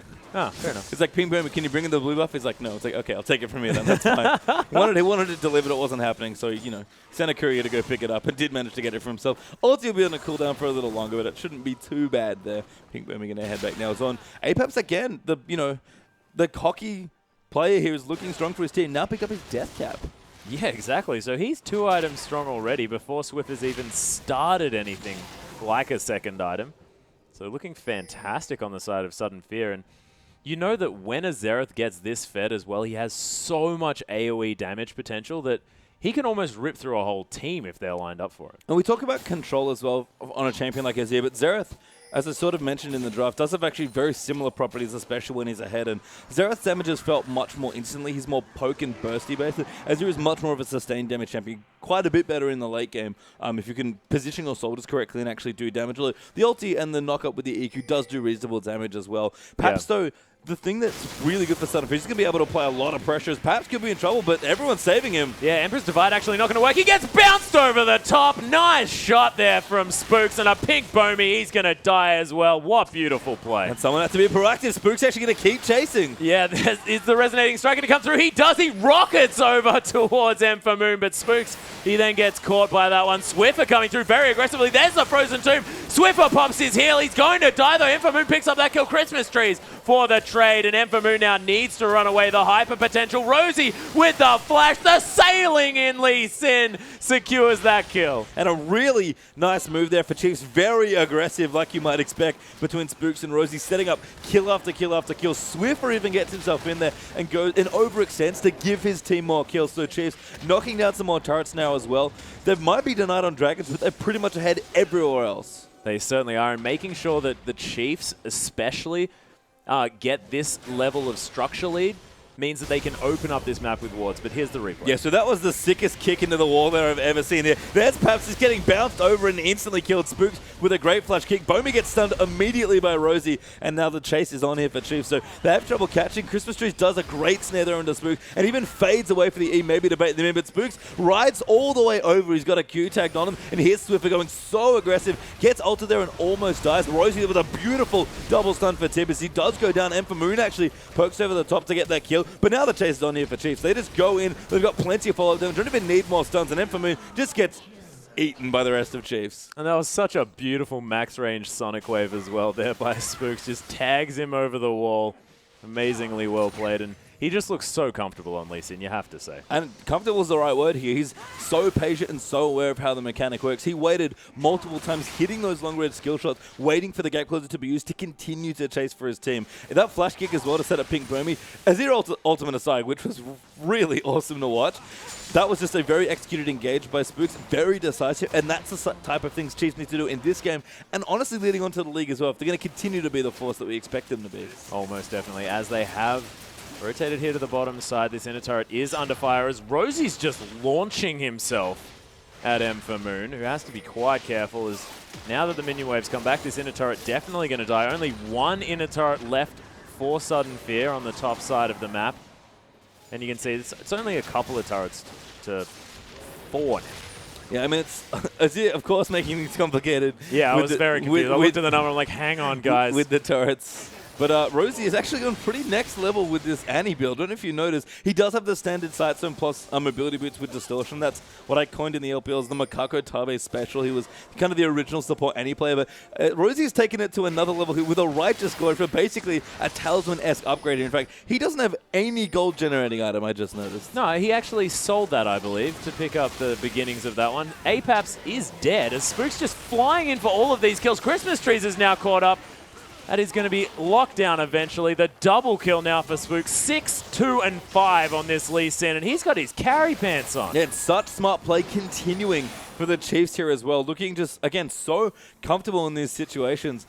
It's so funny to me to just, again, watch them play so smoothly. But the thing that was key in that last pick as well, the ultimate damage, the AoE from Graves, can't really be understated. It's actually surprisingly long range, and they're able to get picks. As soon as Spooks either lands a Q for a kick, Swiffer's able to get close for an ultimate or a knock-up, and Rosie's in there with a stun from the mobility. Graves, pretty much everyone else has beautiful follow-up. Oh, most definitely, and they're playing it to a T as well. That's the main thing. And we'll see whether they can continue to do so, or whether Sudden Fear can find a way to pick themselves back up and get back into this game. Because we were talking about Apaps. He was 4-0-1, but now 4-2-1. He hasn't been able to do anything past about the 15-minute mark. Yeah, and the Chiefs, maybe they're going to pick up their first dragon here. Have to be a little bit careful. Sudden Fear, again, looking to contest. They have definitely been competitive around these objectives, and that's very much impressed me. Oh, it certainly has. And Swiffer trying to get down enough soldiers. A Pink Bomi not going to be able to steal this one out. The tidal wave to come through to Pink Bomi. Oh, Cataclysm's over the wall. Manages to secure the kill. Swiffer's going to go down here as well as Apaps trying to snipe people off from the back line. Spook's still alive here, of course, and has a lot of damage potential, but 2 for 1 going in favor of Sudden Fear. But Dragon importantly falls for the Chiefs. Yeah, and they finally get their first dragon, which is so important. We mentioned that there's a lot of good burst damage coming through, and the scaling from Azir kind of ensures some of their late game here as well. So the fact they're able to get that really sweet 6% boost there in their damage is going to make all of the snowballing that they've kind of tried to do in the last 10 minutes or so that much more effective. And Christmas Tree is going to be back up here again very soon. Does have teleport available, so if any fights are going to be breaking out, Sudden Fear can gather the troops relatively quickly. Apap's trying to steal away this blue buff yet again, does secure it. And the Scuttle Crab going to be under fire next. Is a huge top wave going to be crashing into that inner turret, and Moon's going to pick that one up. And we'll see whether the Chiefs are going to continue to play on the aggressive, but that was a really nice fight from Sudden Fear. It really wasn't. I think Sudden Fear, despite the good trades that they've taken and the moments of brilliance they've seen, they just don't feel quite as together as a team like the Chiefs. It's funny, actually. They're playing very similar styles of League of Legends, but they're just not quite... You know, Chiefs are obviously a lot more experienced when it comes to that sort of thing, right? They've played this sort of comp before, and the biggest thing for me, if you look down for vision, is that all of the pink wards for Sudden Fear are very defensive, and Chiefs just have a bevy of vision wards in the right side jungle. And this looks like a step back here for the Chiefs as well. I mean, originally playing very, very aggressively, very confidently. We saw that slip off just a little bit as we did enter into sort of the end of winter and, of course, finals as well after they suffered that loss against Legacy. But now we're seeing it sort of rise back up as their vision has been very extended, as Radier actually dashing forward very aggressively. Pink Bomi, he's going to get caught out. Radier picks up that kill. Christmas Trees with a nice frozen terminal itself. But Swiffer just comes in from the backside. Double kill now. Spooks is going to lock down Apaps. He secures that one. Moon, all of your friends are dead, buddy. I'm sorry. And you're going to have to head back to base as this inner turret's going to fall down as well. That's exactly what the Chiefs wanted here. They got the deep vision, they set up the picks, and what a brilliant ultimate by Swiffer to tie the room together on that fight. That gives him an amazing amount of space to be able to pressure just pretty much all of the structures here towards Sudden Fear. And Sudden Fear pretty much were forced to defend with the comp they wanted to get aggressive with, and Chiefs with their aggressive comp just made them pay. Yep, it was beautiful to see. And Tibbers being popped just to tank out that tower as well. It's just going to hang out and be a bear next to that dead inhibitor. But the Chiefs locking down the first inhibitor of the game. And you have to think that with this sort of mid-game based comp, this is exactly where they wanted to be at this stage. And if they had to let it go really, really late, it could have been a problem. And a key inhibitor for them to take as well. And they will be trying to close out this game very quickly. Late game, as you mentioned, not what they're interested in at all here. The Baron is available very readily now with that top inhibitor being the one to fall. So big advantages just across the board here for the Chiefs. And, you know, the items are decent here for Sudden Fear, but the gold lead's just maybe a bit too much now. Yeah, it's getting difficult, of course. 4-3-3 now for Apaps. Unfortunately, unable to get himself anything from these fights. Moon, 4-3-1, so doing decently on the not as favorable Lucian at this stage. But Christmas Trees has had just a horrible time on that top side. Yeah, I mean, he's now leading in CS, actually, which was not true of... it was actually quite even, although Swiper was certainly getting ahead in terms of solo kills. But Na's just a much higher impact champion than Lissandra is. And I said it, Nara's the super tank, especially in Mega Nar form, and he's even pretty tanky. Swiper didn't even go for another magic resist item. I think, you know, there is a lockup for Spooks, which is good, and that will help prevent a lot of that damage, but they didn't need anything more than that. We're actually going for a Randuin's now to make Lucian's life even harder. And, you know, Moon's had a decent game. He's got his items coming through, but whenever Swiper gets in the middle of a team fight, everyone else follows from the Chiefs, and it's just Sudden Fear basically have no tools to disengage with. Nami ult's just not enough.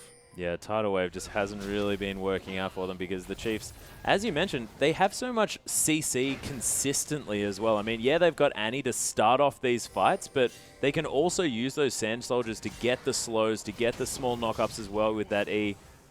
And it's just looking really, really scary here for Sudden Fear because it's like they're circling the drain. Yeah, and one of the things I actually really like is we see Radier pushing down the bottom here. We saw this on Tallywhacker's Graves in the last game as well, and Phantom Dancer's going to, with the pickup here, and actually going for a Bloodthirst, and oh my god, they're going in. Oh, there's the Righteous Glory. I think that Apaps was on the map for a little bit there, but I don't remember. As a Pink Bomi, he's going to die as well. There's the Gnar into the tower. Moon, you are so dead. As he just gets launched upon a triple kill now for Radier. And he really wants his title back as number 1 AD carry. And such creative play there from Swiper again. Really flexing muscles on this Gnar all game long. Gnaring Moon, who's caught out of position towards his turret, which is not really where you usually expect to be caught out of position. And this Graves as well. I think I understand why Graves is seeing a lot more play. He's very strong against Sivir especially, and just has a very aggressive, decent lane. But that new Phantom Dancer just makes him do so much damage, especially when he goes this build. Yeah, just ridiculous. As Swift is just going to turn into the Golden Boy for a little bit and finish off that Nexus. And congratulations to the Chiefs in a dominating victory. And Spooks' lease in that game was incredible. I mean, I said it in the draft. this comp looks completely comfort for all of Chiefs. And it looked like, I mean, don't give Swipe a nah. I mean, it has been changed a little bit, nerfed a bit on this patch, but that's not, you just still don't want to be doing it. In fact, we're going to get a replay here for the Chiefs as well. So we're going to roll this one out. We'll see. Oh, this was the jump shot. This is the jump shot.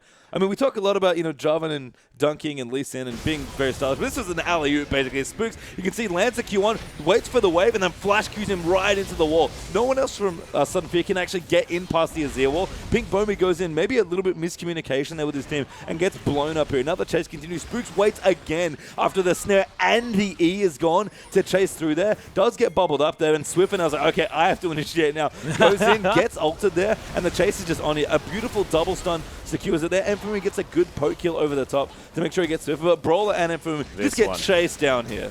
Oh, that Sonic Wave Resonating Strike just so beautiful. And man, the Chiefs, that's the sort of play we expect from them when they play this comp. Get deep vision, try and starve your opponent out of objectives. A rough start for sure. Sudden Fear had a really good showing for a team that came in late to a qualifier. And perhaps he didn't quite, live up to the tweet maybe, or the arrogance of that tweet potentially, but he definitely showed a lot of promise, and he was beating Swiffer in that lane for most of it, albeit with a lot of help from Pink Bombi, or some help. Yeah, and I definitely like the fact that, he's willing to go up against these guys with no fear, because Swiffer has been one of the best mid laners in Oceania for an incredibly long time. But guys, of course, we have more League of Legends coming up just after this, and we will see you then.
Welcome back, ladies and gentlemen, to the Oceanic Pro League. I'm, of course, Atlas, joined by the wonderful Papa Smithy yet again.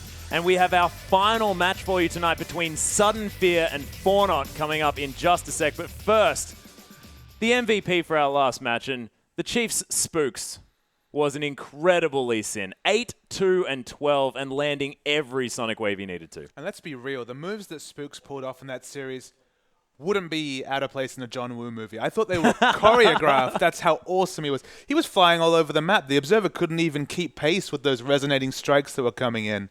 Amazing play. And that's the Spooks Lee Sin we always hope for. You know, sometimes it's a bit more muted. I mean, especially in that first series we saw, effective but not quite as flashy. But that game, he managed to turn on the style and a worthy MVP. Oh, yeah. And you definitely have to hand it to the fact that he picked up that the kill onto Xerath by kicking him onto an Emperor's Divide wall and bouncing him off the other And you guys side. actually missed this. It wasn't just a flash kick. That was a kick flash. That was canceling the old animation, putting yourself behind, and of course kicking him straight in. It was beautiful to see. Yeah, absolutely wonderful to see. But we now have our challenger teams facing off against one another. Of course, Fornot and Sudden Fear, both of them experiencing some quite crushing defeats, you have to say, in our last couple of matches, and we'll see which one can bounce back the better here. I mean, both teams coming through the Oceanic Challenger Series last month, so both teams ahead of steam, but kind of different paths for both of them. Fornot looked very crushing in their upper bracket win against Immunity. Yeah. Came in with much aplomb, and then Sudden Fear, they were the team that had the most games on their run to becoming into this professional league here, so I mean, you'd be inclined to say, all right, Fornot come in favorites, but you go back on those two series there, and you have to think, to some degree, Sudden Fear were by far the more competitive team in their series against Chiefs. You wouldn't expect that previously, but especially in laning. You saw Paps there, did excellently in laning against Swiffer, which not many players in Oceanic can claim to do. And when it was the skirmishes early, it was quite even. You know, we were seeing kills in the bottom lane and then cutting to a successful gank in the mid lane for both teams. Both teams were doing very well until the team fight phase where Chiefs really turned on the style. I think Sudden Fear have a lot to be happy about in terms of that series, whereas Fornot kind of picked themselves into a corner with the Ezreal scaling up, with the Ryze scaling up. They had so much scaling to go on that by the time the scaling happened, Legacy had already won the game. Yeah, they got a little bit out of their depth from that champion select, but let's see what the community, what you guys at home were thinking about this particular matchup. Of course, Sudden Fear not really quite getting up there on this one. 65% for Fornot. There you go. I think if you're judging that based on qualifying, I think that's fair. Yep. I think in the context of the games played today, Sudden Fear impressed me a bit more, but this is a big game for both teams. I mean, if you're Sudden Fear, you know, you're newly pro, you're nearly looking at competing with these top teams, these established teams like the Chiefs, like Legacy, to a degree like Avant, who we'll see on Monday, these top teams. You're thinking, okay, where are we going to pick up those wins? Where can we really lock in those wins? This is one of those chances they have to get some points on the table because they will realistically struggle against the top teams. If you can ever pick up those wins, especially early in the split, it just gets you close to that safety, those top 5 places where you really want to be come the end of the season. Yeah, most definitely. And you did mention APAPs there as well, and it is very frightening as if you're a Fornot fan because Moya had a horrible game in their game when he was versing Choo Choos, and he just got obliterated left, right, and center. I think he was 2 items behind at about 20 minutes into that game without finishing his boots. I mean, it was a horrible experience for his Orianna, and one of his champions that he's very, very comfortable on as well, and we'll see whether APAPs is going to be able to dominate that lane potentially. And Moya's big problem that lane came in rotations. Whenever they were trying to rotate to a skirmish, and of course, when it's Legacy, there's a skirmish every couple of minutes, let's be real. I mean, Syndra was just assassinating her on the way. Never did you feel the impact of that CC, of that kit that Orianna has, allows her to general around those team fights. So she's going to have to watch her positionings and transitions. And if I was Sudden Fear, you know, if they were watching that game that Fornot played, they'd really want to get those aggressive wards down as soon as possible because Moya is clearly susceptible to those picks in transition. Yeah, and we'll see whether they pick to suit that as well. I mean, being on this Syndra, having so much 100-0 potential, that could be really, really important. So, you know, the likes of a Zed potentially, or even just a Syndra again. Absolutely. Or just a really strong ganking pressure coming out of the jungle. Yeah, most definitely. But we'll see whether Moya does decide to go with something like that. Of course, Nidalee's another option that he very, very much favors in that mid lane. He's a fantastic Nidalee player, and we haven't seen all that much else out of this guy. So if Moya has some other tricks up his sleeve, it might be the time to bring him out. And look, I'll focus on the top lane just because Carlos is God. When he was playing Irelia, he was kind of living up to that name. It's a bit hyperbolic, you know. But his Aurelia play was really impressive. It was actually reminiscent to some degree of Flandre on Snake in terms of winning his lane, then aggressively rotating. His teleports were on point. But all of that was negated when he locked in the Rise, just because at best he was going to be a little bit behind in lane. As it turned out, losing his flash at level 1, he really struggled in lane against the Gnar. So I'd like to see a bit more of a power pick coming out from Carlos' God, because we've seen what he can do when he's ahead, and he really struggled when he was behind. Yeah, and we can see as well the respect for that is coming through, reflected in the bans. Aurelia has been taken off the board, focusing at Carlos' God. Rek'Sai going to be removed as well. Not going to see her in this game. And Kassadin going to be taken off. And I think Carlos' God plays that one, but it could be a Moya champion as well. Yeah, I mean, maybe focusing on Carlos' God. I don't know much about his champion pool, but he looks so impressive on that Aurelia. It's probably a good adaptation to ban it away. Oh, yeah. It does mean that we're going to start seeing those Lissandras, those Gnars come through the picks and bans. Of course, they could still be banned away here, but there's such a strong group of those meta champions that are out there. There's a reason why teams are kind of happy to be on the red side at this point, just because so much slips to the red side. You just can't snap up the best champion with blue side. Pick up some great picks on the red side. The Janna ban confirms we're going to see at least a couple of those really powerful picks come through. Yeah, the likes of Jarvan, Lissandra, Gnar, all available now as LeBlanc is the final ban here for Fornot. Very sort of mid lane focused, getting rid of that Xerath, of course, respecting APAPs and Christmas trees, looking to take away the Gnar. And almost this is a situation of someone, the Tormented finally gets to unleash the power. Oh, yeah. That play from Swiper. Swiper was dominant in that top lane.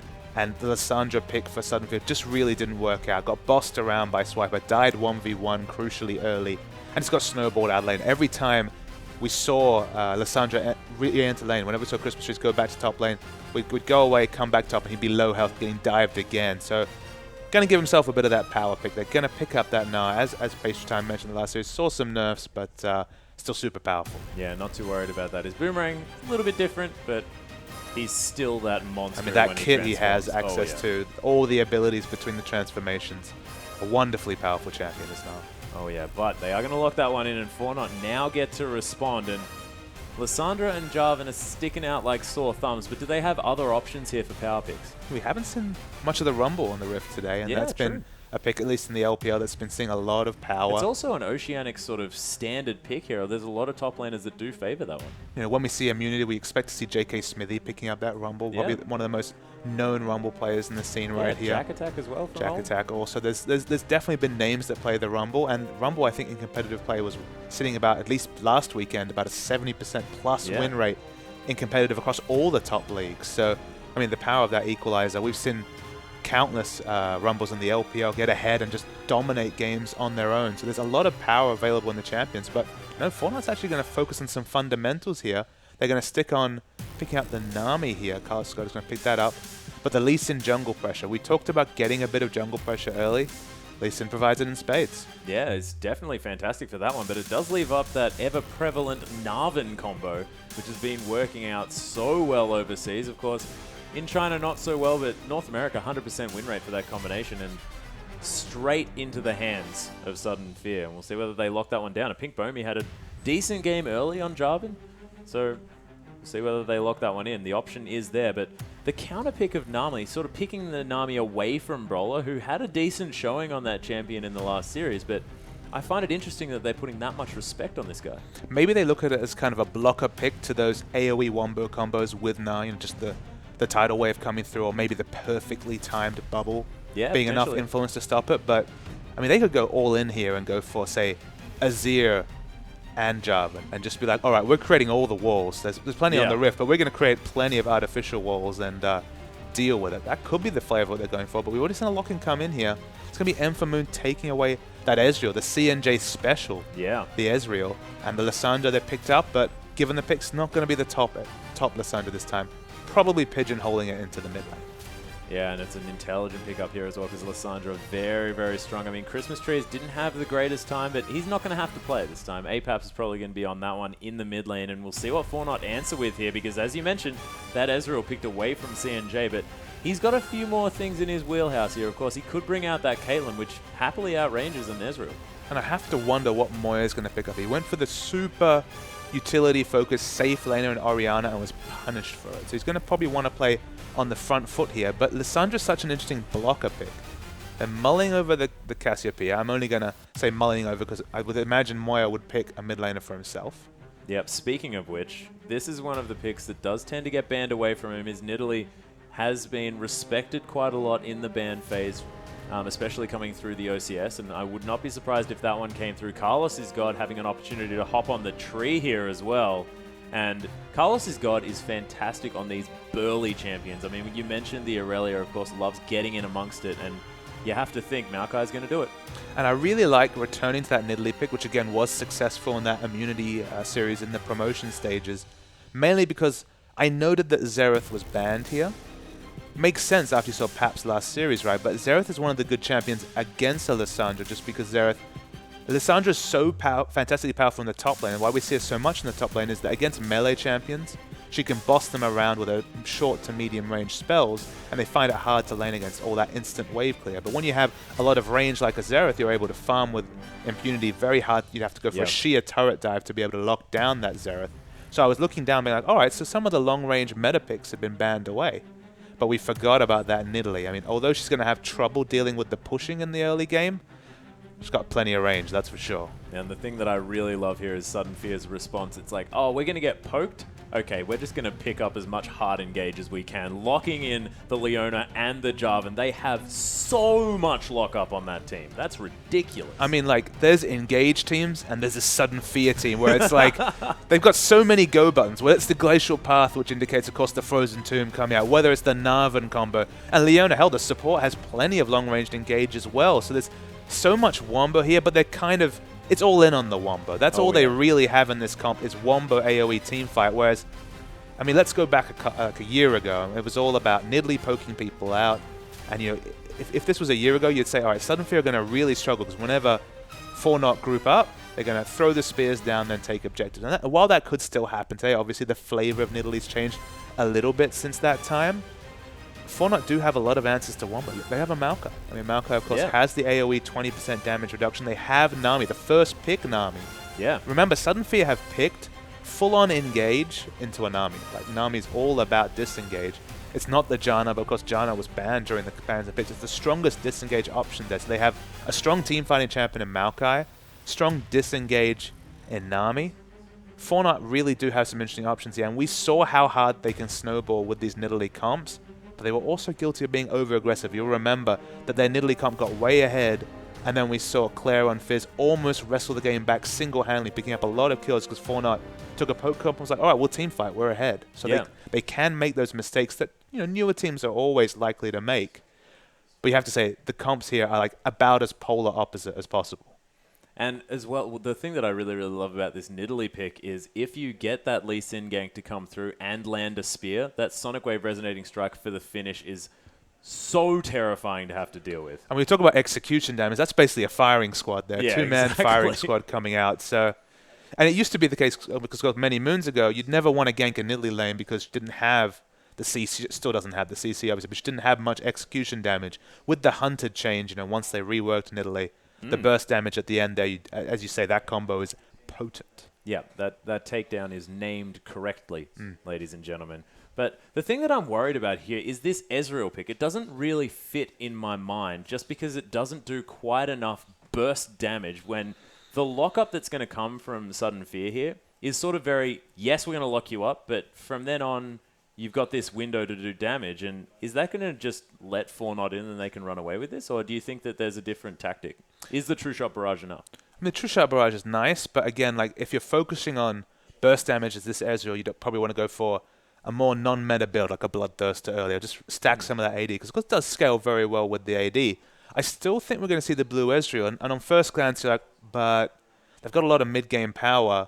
Is it the right move to go for a stacking item? And my first instinct was, no, maybe that'd be a problem. But you think about it here, you look down this comp. Sudden Fear are going to do one thing, that's dive in. They're not going to think about peeling for 1 second. They're going to go straight in. All their members, even their support's going to say, yep, let's go in there, lock up this Graves. Remember, Graves, 525 range, short range carry.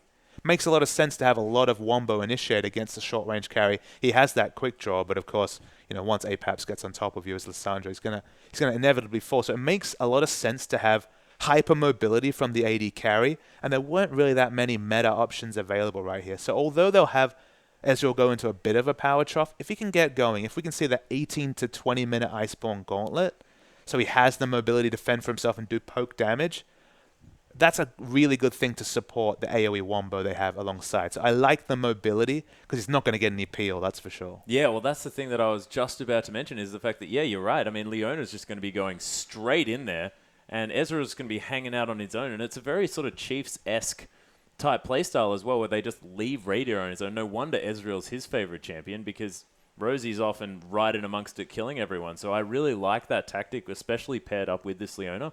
But it might be dangerous in the laning phase because he's up against a Graves here in the hands of CNJ. And you have to feel like that damage potential in the laning phase is going to be really scary. I mean, the early laning phase of the previous series, I believe it was Legacy versus Fornot, indeed, that we saw the Graves versus Ezreal matchup. And CNJ did just fine in that matchup early. And then a couple of skirmishes changed lane, especially that late crit that got the first kill for Graves in that lane, kind of snowballed it pretty hard. But in terms of early laning, at about 8 to 10 minutes, they were equal in CS. So there is potential for Ezreal to do capably in that lane. I don't know much about Moon's ability on the Ezreal, so maybe he is able to really, like CNJ, go competitive in that lane. However, you'd expect CNJ as a seasoned Ezreal player, and Ezreal main almost, between Ezreal and Caitlyn, really his main champions right there. He'd probably know the limits of that champion. He's opted into this matchup, and you're right, on paper, painful for Ezreal, but we'll have to see how it turns out. Yeah, we certainly will have to see. But looking down these lineups as well, it's not clear which stages of the game both of these teams are really aiming for here. I mean, Maokai fantastic in the late game. Nara's also relatively good, but Graves quite early on focus. Where do you think these teams are really looking to make their mark and make their moves on this game? I guess my issue here for Sudden Fear is, how do you kill a late game Maokai? They don't have the tools to deal with this Maokai in the late game. If Maokai ever gets, say, the Rod of Ages Frozen Heart into, Spirit Visage or something like that, I don't think Blue Ezreal is going to bust through that. And the rest of their AoE damage, while respectable, while it'll hurt the Nidalee and the Graves, it's not going to hurt this Maokai. And Carlos' God could get massive on the Maokai. So if Maokai can really get ahead, if there's no lane swaps, if it's standard laning and he can just farm away and pick up, I think around the 30-minute mark, I would say this Maokai is going to be unkillable. And that's kind of where Sudden Fear's wombo stops. Because if he gets in the perfect position, 20% AoE damage reduction, and then the amount, with some cooldown reduction, the amount of lockdown and just how tanky this Maokai is going to be, if they can never get past this Maokai, and of course Ezreal has those skill shots, will have to hit the first target in front of his face. He's not going to be able to kill a late game Maokai, and that's where Sudden Fear will struggle. Yeah, that could definitely be rough. But if all of this engage does go down before Moya can land any skill shots around that mid-game, you could imagine that things could be looking a little bit better here for Sudden Fear. There's definite points of power on both sides. We're going to see whether Fornot can get some objectives early, because if they let all the objectives go to the mid-game wombo combo that we see on the side of Sudden Fear, they might struggle. But if they are able to get some objectives early and they're competitive against this team fight comp, then I like Fornot. So again, both teams have win conditions. Whoever can stay closest to them will win this game. Yeah, and we'll see what happens because we are onto the Rift, ladies and gentlemen. Sudden Fear taking on Fornot. Both of these teams falling in their last matches against the big dogs, Legacy and the Chiefs, but now looking to pick up their first win of the OPL. And Sudden Fear starting on our blue side. But you can see already very defensive starts to come in. And it looks like we're going to have standard lanes. Yeah, we definitely haven't seen the flavor of early invading, looking for lane swaps. In fact, we've seen standard lanes across the board today. I think that trend will continue. We haven't seen too many lane swaps in the Oceanic scene, but maybe the first team that really starts to push the advantage of the lane swap will really get ahead in terms of the meta over here. But so far, we've seen consistent early fanning out and basically dark jungles from both sides. Yeah, I find it really quite interesting that there has been a complete lack of any sort of attempted lane swap just because of how things went last year. I mean, there were lane swaps left, right, and center coming through from our players and all sorts of different level 1 strategies. But so far, it's been very defensive and very standard. Yeah, that's just been the trend so far. And look, it's a long league. We're going to see 14 games from each of these teams, so we'll see what metas come through. You'll remember that it just hasn't been necessary so far. Like, we've seen pretty standard lane. We've never seen any team pick into a counter matchup. There's been a lot of competitive lanes so far. Only really the Rise has super struggled so far. But look, standard laning starts up here, and we'll wait to see who comes out with the first points between these promoted teams. Yeah, we'll see who's going to be the first one to get on the board. And you can see Apap's already putting a lot of pressure on in this mid lane, as well as the top side of the map. Carlos has got going aggressive. have no idea where to look at this stage because everyone's punching each other, Papa Smithy. There's a lot of early trading. It's still a tank battle up top. You might be forgiven for not thinking that when you see the really small character model that is that mini Nah, but of course we know he'll turn into a late game brute. Yep, a really, really big Nah. Don't worry. It's mini Nah for a reason. His Twisted Advance is going to come in here on top of Christmas Trees, getting punched as well. Does almost have that engage to come through, but speaking of engaged, Brawler on top of his outdoor, he just gets obliterated. The Ignite, the flash from Moon here, as well as C&J trying to opt in for a trade, but he's getting obliterated. Brawler's right up in his face. Zenith Blade's up again. Shield of Daybreak surely going to be here. The heels popped, though, and C&J more than happy to play up on these guys. And no secondary Ignite available there for Brawler, so weren't able to burst down the second target in C&J, but just really good usage of the level 2 spike right there, but Naya's coming in. He's coming in indeed. And level 3 now as well as C&J. Level 2 tries to come in. There's a quick draw to come down as well as Carlos has got trying to make some work up here on the top side. And Apaps and Moya fighting it out here in the mid as well. There is action all over the place. No kill's going to be coming down on that bottom side, but Apaps forced to use that flash. There's a takedown. Moya secures a kill as well. And that's the Moya we saw against Immunity. Very good 1v1 mechanics right there on the Nidalee. Apaps had the glacial path available, but predicted that it would be smarter just to walk away, but he walked straight into his death. Yep, very unfortunate. And so far, both of these teams just coming straight out of the gates furious. You can imagine that these losses, the way that they react to them is by being more aggressive on the Rift. And sometimes in these situations between teams really looking for a win, we thought we might get a very passive laning phase as both teams built up to a late game team fight, but thankfully we get the exact opposite here. Explosive action just from the start of this game. Yeah, and they really, really want to prove to everyone that, yep, that last game, that's not an example of what we're capable of, and you can see it already being demonstrated. And especially Moira, I mean, that guy had an awful time in his first showing, and really now trying to prove to us exactly why they're here in the OPL. And each time that Sudden Fear has picked up this Lissandra, first time on Christmas Trees in the top lane, this time around, Lissandra in the mid lane here really struggled with that champion. The Glacial Path hasn't been the escape tool that we'd expect. And in solo kills against Lissandra in both top and mid against Sudden Fear. Yeah, unfortunate here. This Christmas Trees could be aggressed on the top side. He's going to get that transform relatively soon. But there's a Twisted Advance coming in. Naya here not going to land the Sonic Wave. There's a nice bounce to come in here as well as he transforms. And he is going to survive this one. But Moon, he has a tier so incredibly early in this game. But worth knowing, despite the fact that he picked up that first blood in the bottom lane, no attack damage or no real combat stats afforded by tier. But in top, Christmas Tree's in trouble. Yeah, a lot of danger. The Sonic Wave, there's a Resonating Strike. Naya just says, thanks for that, and picks up that kill. It's a nice use of that Glacial Path to get out of the way of the pounce.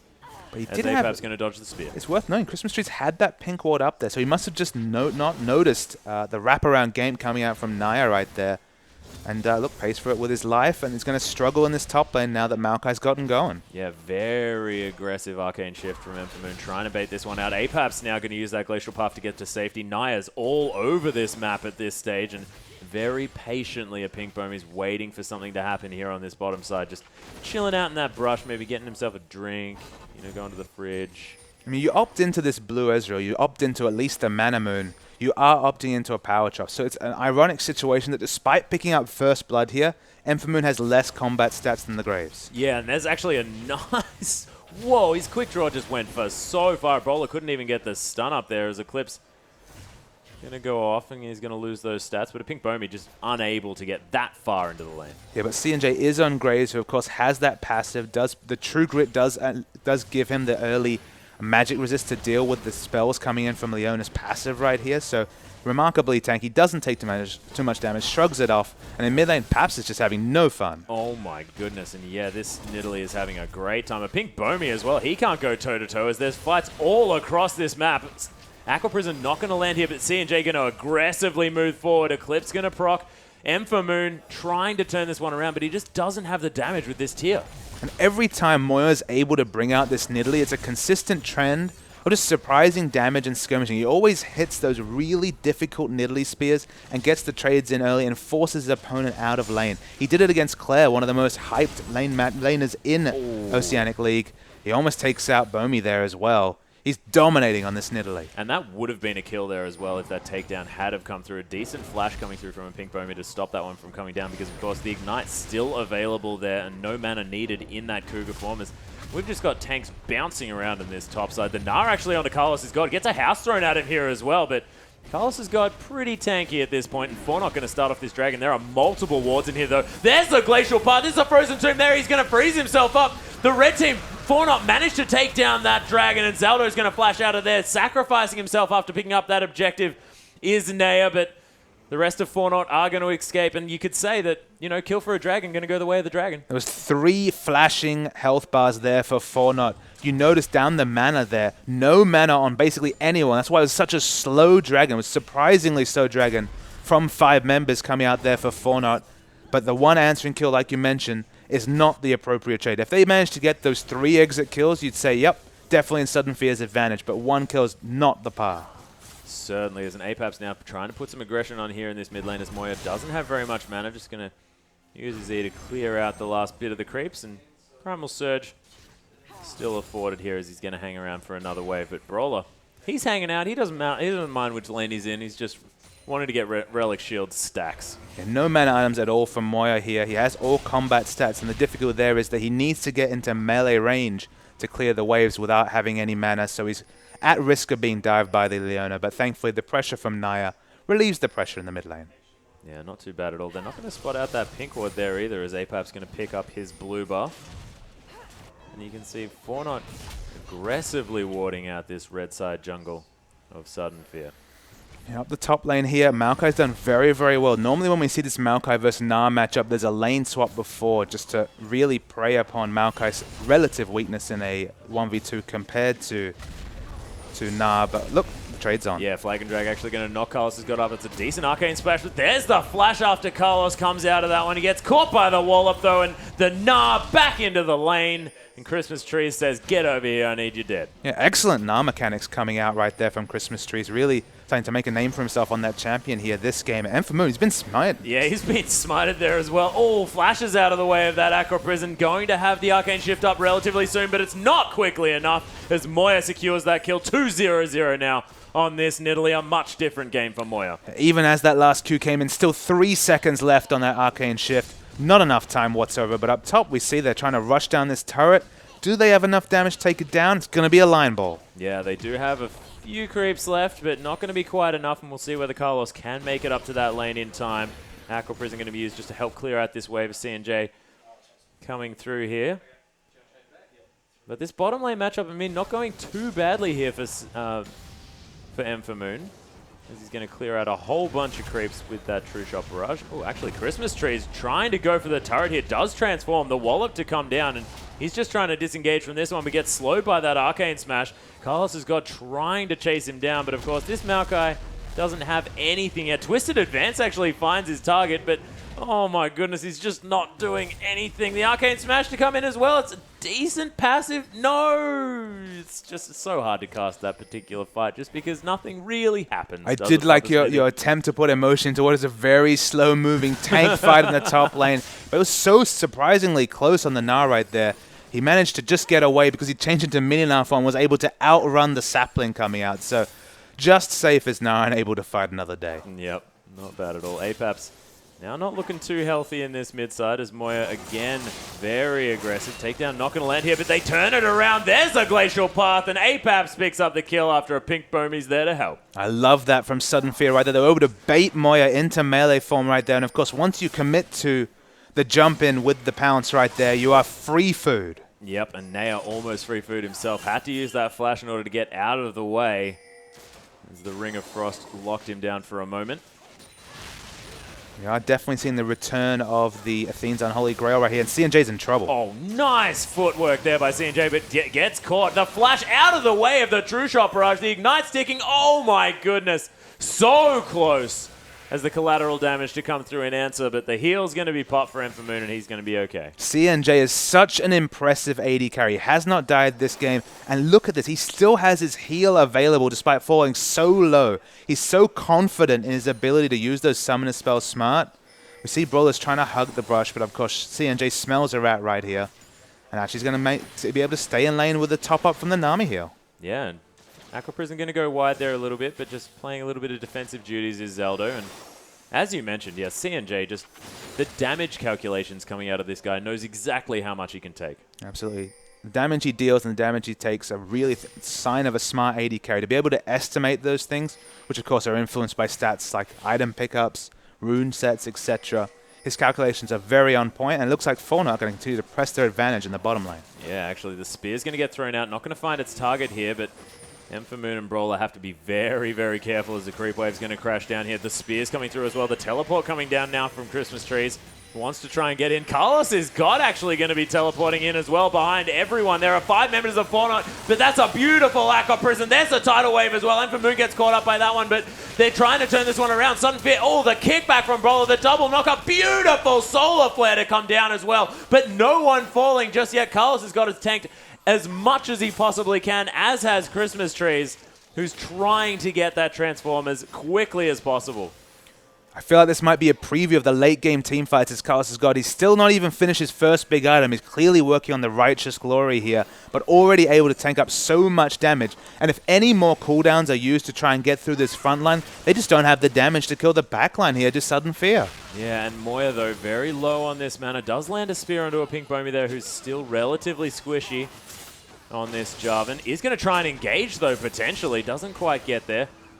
Has everything sort of hanging on a knife edge for both of these teams, trying to struggle for this vision advantage. Oh, that Scrying Orb was worth so much money, as there's the Frozen Tomb, the Gnar as well. Here's the Wombo combo from Sudden Fear. Only 2 members alive now for Fornot, and the flashes coming through on both sides. Beautifully played and patiently played by Sudden Fear. The Scrying Orb was so fortuitous. They saw 4 members basically humped on top of each other right there. They got onto them. The 4-man Glacial Tomb was huge from Paps. And look, if you have a Wombo combo and you opt into it, you get some explosive damage. Yeah, and Zelda actually going to miss the Aqua Prison here as well. The Hyper Proc and Christmas Trees picks up the 4th kill. Moya's actually come in here, though. Is it going to be the instant quadra kill as he dodges out of the way of the True Shot Barrage? Brawler, he's going to get taken down. There's the triple for Moya. Christmas Tree's trying to come around, but no, Moya gets taken down eventually, but killing 3 members, that was beautiful. So we see the replay right here. The Scrying Orb comes in, and then Fornot are like, oh my dear. They eat so much AoE CC between the W and the ultimate coming out from Lissandra. We have to cut back to play just because so much has happened. Of course, subsequently, we saw those exit kills coming out from Moya right there. I mean, Moya basically picked up 3 exit kills in a 1v2, which became a 1v3. Might have even been a 1v4 at one point right there. Such an impressive player as Moya on that Nidalee, even in skirmishes. Not just the poke and execute, the skirmish play from him on the Nidalee is super impressive. Oh, yeah, 5-2-0 now. Has that Athene's on Holy Grail picked up? There's actually a Pink Bomb he's going to find Nair. Nair finds himself smited as well. A little bit unfortunate. Dragon Rage Kick going to be used just to disengage. They have to give up stealing away that blue buff, and APAP's going to pick that one up for himself. And we have a little bit of a makeshift lane swap coming down as Fornot send a bunch of members up to try and pressure this outer turret. And we have a bit of time to take a breath as we saw so many skirmishes in a row right there. Even with that turret pickup, Fornot are 1,200 gold. But what I love about this team is they're certainly not playing like they're behind. They're playing so aggressively, looking for engages, looking for skirmishes, even when they're behind. And that's the sign of a team that really wants to win games on their own terms. They're not playing reactive League of Legends whatsoever here, despite being blown away by Legacy earlier. Almost definitely. As a Pink Bomb is going to find Naya. This Lee Sin has had a rough game. Actually, Moon going to take down Moya. What? Yeah, I wish we had a replay of that one, but it was just a wonderful flash heal that completely outplayed Moya right there. Baited when he had the hunted mark on his head. Man, for as good as Moya is on that champion, and for Moon is really impressively on this Ezreal. Oh, yeah, and when they pick it away from CNJ as well, not necessarily a comfort pick. He's looking so comfortable on this Ezreal, and it's just great to see. It's just great to see such a watchable game between 2 promoted teams, 2 new teams to the professional scene here in Oceania, and across the map we're seeing individual outplays, which kind of tell me that once these teams get a bit more practice, in their teams, really nail down on their shot calling, I think there could be some really impressive displays from both these teams here today. Okay, they don't all have it on the Rift at the same time, and it's been individual flashes of brilliance across the map by individual players. But that's really the recipe and the start for something truly special further down the road. Oh, it most definitely is. And as well, they need to feel out how these top teams actually rotate around the map and make these things happen, because you don't have that opportunity when you're just, playing solo queue or things like this. So they now have this fantastic opportunity to really gain that extra strategy level to Fornot and Sudden Fear. And man, there's a lot of these players that I really want to watch grow as they come through this league. Yeah, Moya's Nidalee is going to become a thing, I think, just because he's so impressive on a champion that's really fallen out of favor in that mid lane. Yeah, actually, True Shot Barrage going to come through here. Buckshot not going to find its mark. The kick now coming through. The teleport to be answered for. The smite on the come out. And CNJ going to pick up that kill. But Brawler's come from round the side to die. Right to CNJ's. Christmas Tree is teleported in, unfortunately, here. He's going to try and bounce out of there. Moya going to tank up this turret. Not going to worry about it too much because that Primal Surge is doing heaps of work healing him back up. Spear going to be coming through the side, but Fornot, they just want this turret. And just one of those awkward situations where teleporting in with no rage doesn't offer a lot. Oh my goodness, the double knock-up to come in from a Pink Pony. CNJ going to use that quick draw to get out of here. Naya actually safeguarding in, and all sorts of crazy things happening as this outer turret is still alive. It's going to be the focus, and now they want to keep moving. Carlos has got to come through the Frozen Tomb onto Apex, but now he's way too far into the team of Fornot, and they turn around and finish him off. Sudden Fear, now with members respawning and regrouping, might be able to answer this one, but you can see this game so incredibly close and Fornot not wanting to overdo it too much. And that fight at 18 minutes really illustrates why it's so difficult at the top level to pick these AoE wombo comps and execute them. Because if you ever use one of those cooldowns inefficiently or one person's removed, you don't have a 5v5 fight. The result is it's such a far cry from the Sandra initiate we saw after the Scrying Orb earlier there. Just a really awkward situation where they had very important initiation cooldowns up, but they weren't all up at the same time. And when they're scattered over that long time period, Fornot was just able to pick off the frontliner every time. Yeah, it was not really working out here for Sudden Fear, but we saw exactly what happens when it does. And if they can get the vision in order to pick these ones off, then could definitely be working out for them as we proceed past this mid-game. Pink Foamy just going to be clearing out his jungle here a little bit. Has caught up to Naya as far as that jungle camp CS is concerned. And Naya's been impressive with a lot of his kicks, but hasn't quite managed to make an impact as much as he would have liked in the early stages. I mean, it's not a skirmish comp like we saw Legacy and Chiefs picking the Lee Sin with here. It's a very different flavor of Lee Sin required in this situation, just because he doesn't have the CC innate. Of course he does with Maokai, but Nidalee is just a damage gank there. He has to provide most of the CC there, does Lee Sin. In the bottom lane, you really need that Nami CC to hit, and of course such an unreliable skill shot. So they haven't picked the sort of comp that Lee Sin's likely to shine in, but the disengage in team fights, like if he can get that fortuitous kick, or whether it's Na, whether it's Jarvan, whether it's Sandra, even on a Leona, it might change a team fight wombo situation completely. And we've already just seen that if that layering's imperfect, Sunfear will struggle to win a team fight. Yeah, Carlos has got actually trying to engage here, but here is the wombo. Zaldo getting aggressed on. The Evanflow going to keep him alive here, but the Na to come in as well. Fornot's health bars are so incredibly low, and Naira is dead. CNJ has somehow managed to escape, but no, he hasn't, because Moon is going to follow him out of that one. And we were talking about this just moments ago. If that wombo actually works, oh, the steal of his own blue buff from Moya. That was beautifully done. Yeah, Nidalee there, really. Moya struggling in those jungle crevices to be relevant. Oh my goodness, the spear damage though, certainly relevant. Oh, most definitely. Do manage to pick up the second dragon though to Sudden Fear. We do see low health bars everywhere, so they have to be very careful with where they back right here. If Moya's interested, there is some poke and exit kills to be picked up, but maybe smarter to just push into this mid lane. Most definitely. He does have that blue buff available to him, so he's going to be healing up on this mana if he doesn't Primal Surge himself to death. Actually, that's the opposite of how that ability works, but he doesn't have too much of that mana left, so he needs another blue buff. He's going to pick that one up as well. Very early Snowball Aegis coming out of Bomi here at the 20-minute mark here. Second completed item after the Warrior enchantment on that jungle chilling smite right here. I do like it because there's a lot of latent AoE magic damage coming in. I mean, it just stops some of that long-range execute potential coming out from the Nidalee as well. So Maokai does the relevant base damages, but everything's going to be reduced by the Aegis. So probably a smart pickup. Yeah, does he want to be jumping onto C&J here, though? I mean, it's an interesting question right there. It's just a situation that the Aegis obviously has a lot of AoE implications, so it's probably smart to just pick it up here. Of course, the Nidalee damage, the Void Staff's going to come in after that Death Cap. The damage is going to stick, but in this situation, you want to get it as soon as possible just to stop the siege potential that we know this Fornot comp has. Oh, most definitely. And when you've got spears coming out of the likes of Moya, who is fantastic on this champion. We haven't seen sort of too many clutch spears, but was landing fantastic ones in lane in order to get himself ahead. And rolling out, Mobying himself into this lane, and you have to respect this Leona. The amusing thing to me that we didn't really consider pre-game is that the blue Ezreal, of course, we saw the Iceborne Gauntlet completed quite quickly. The Muramana is already completed here.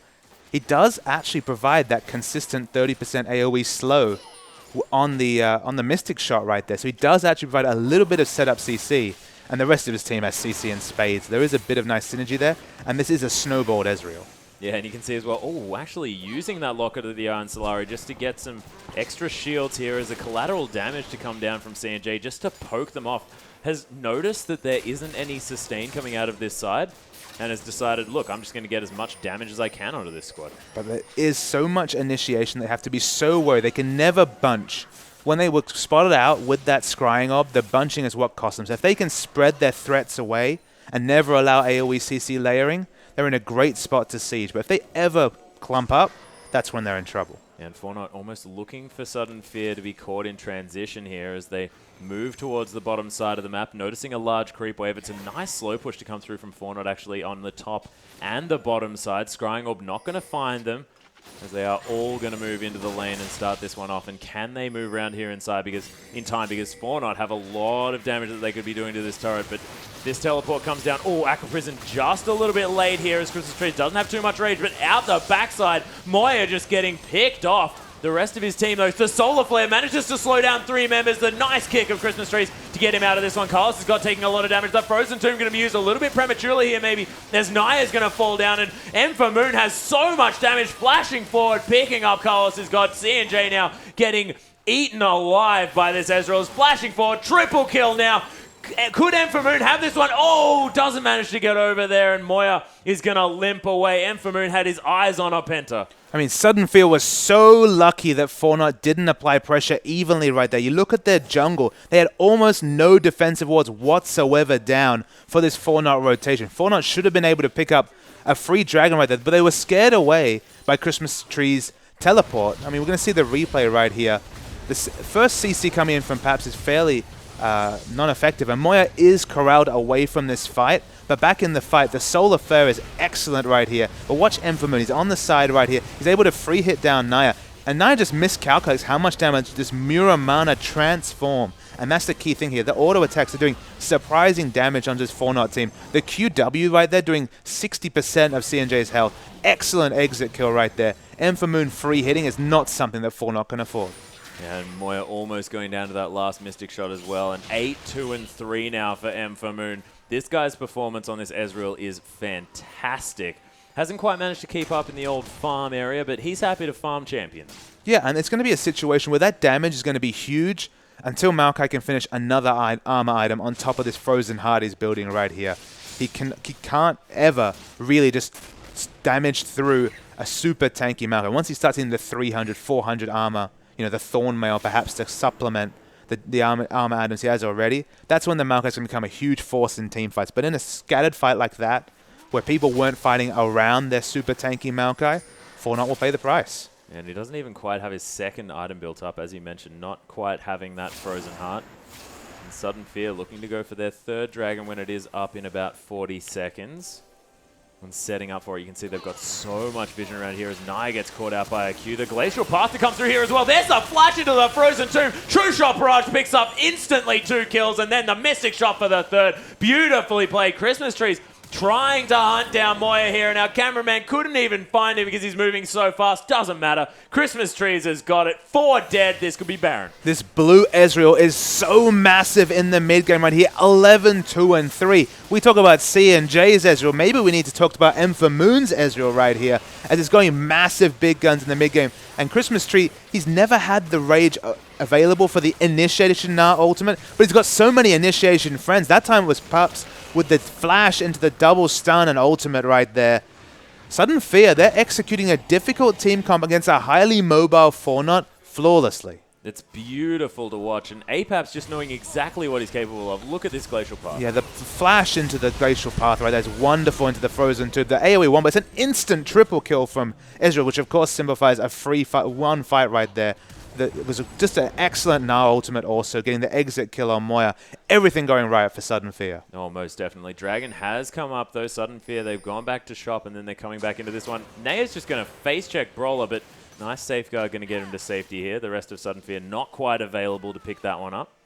But this is an example of Sudden Fear just having all the vision.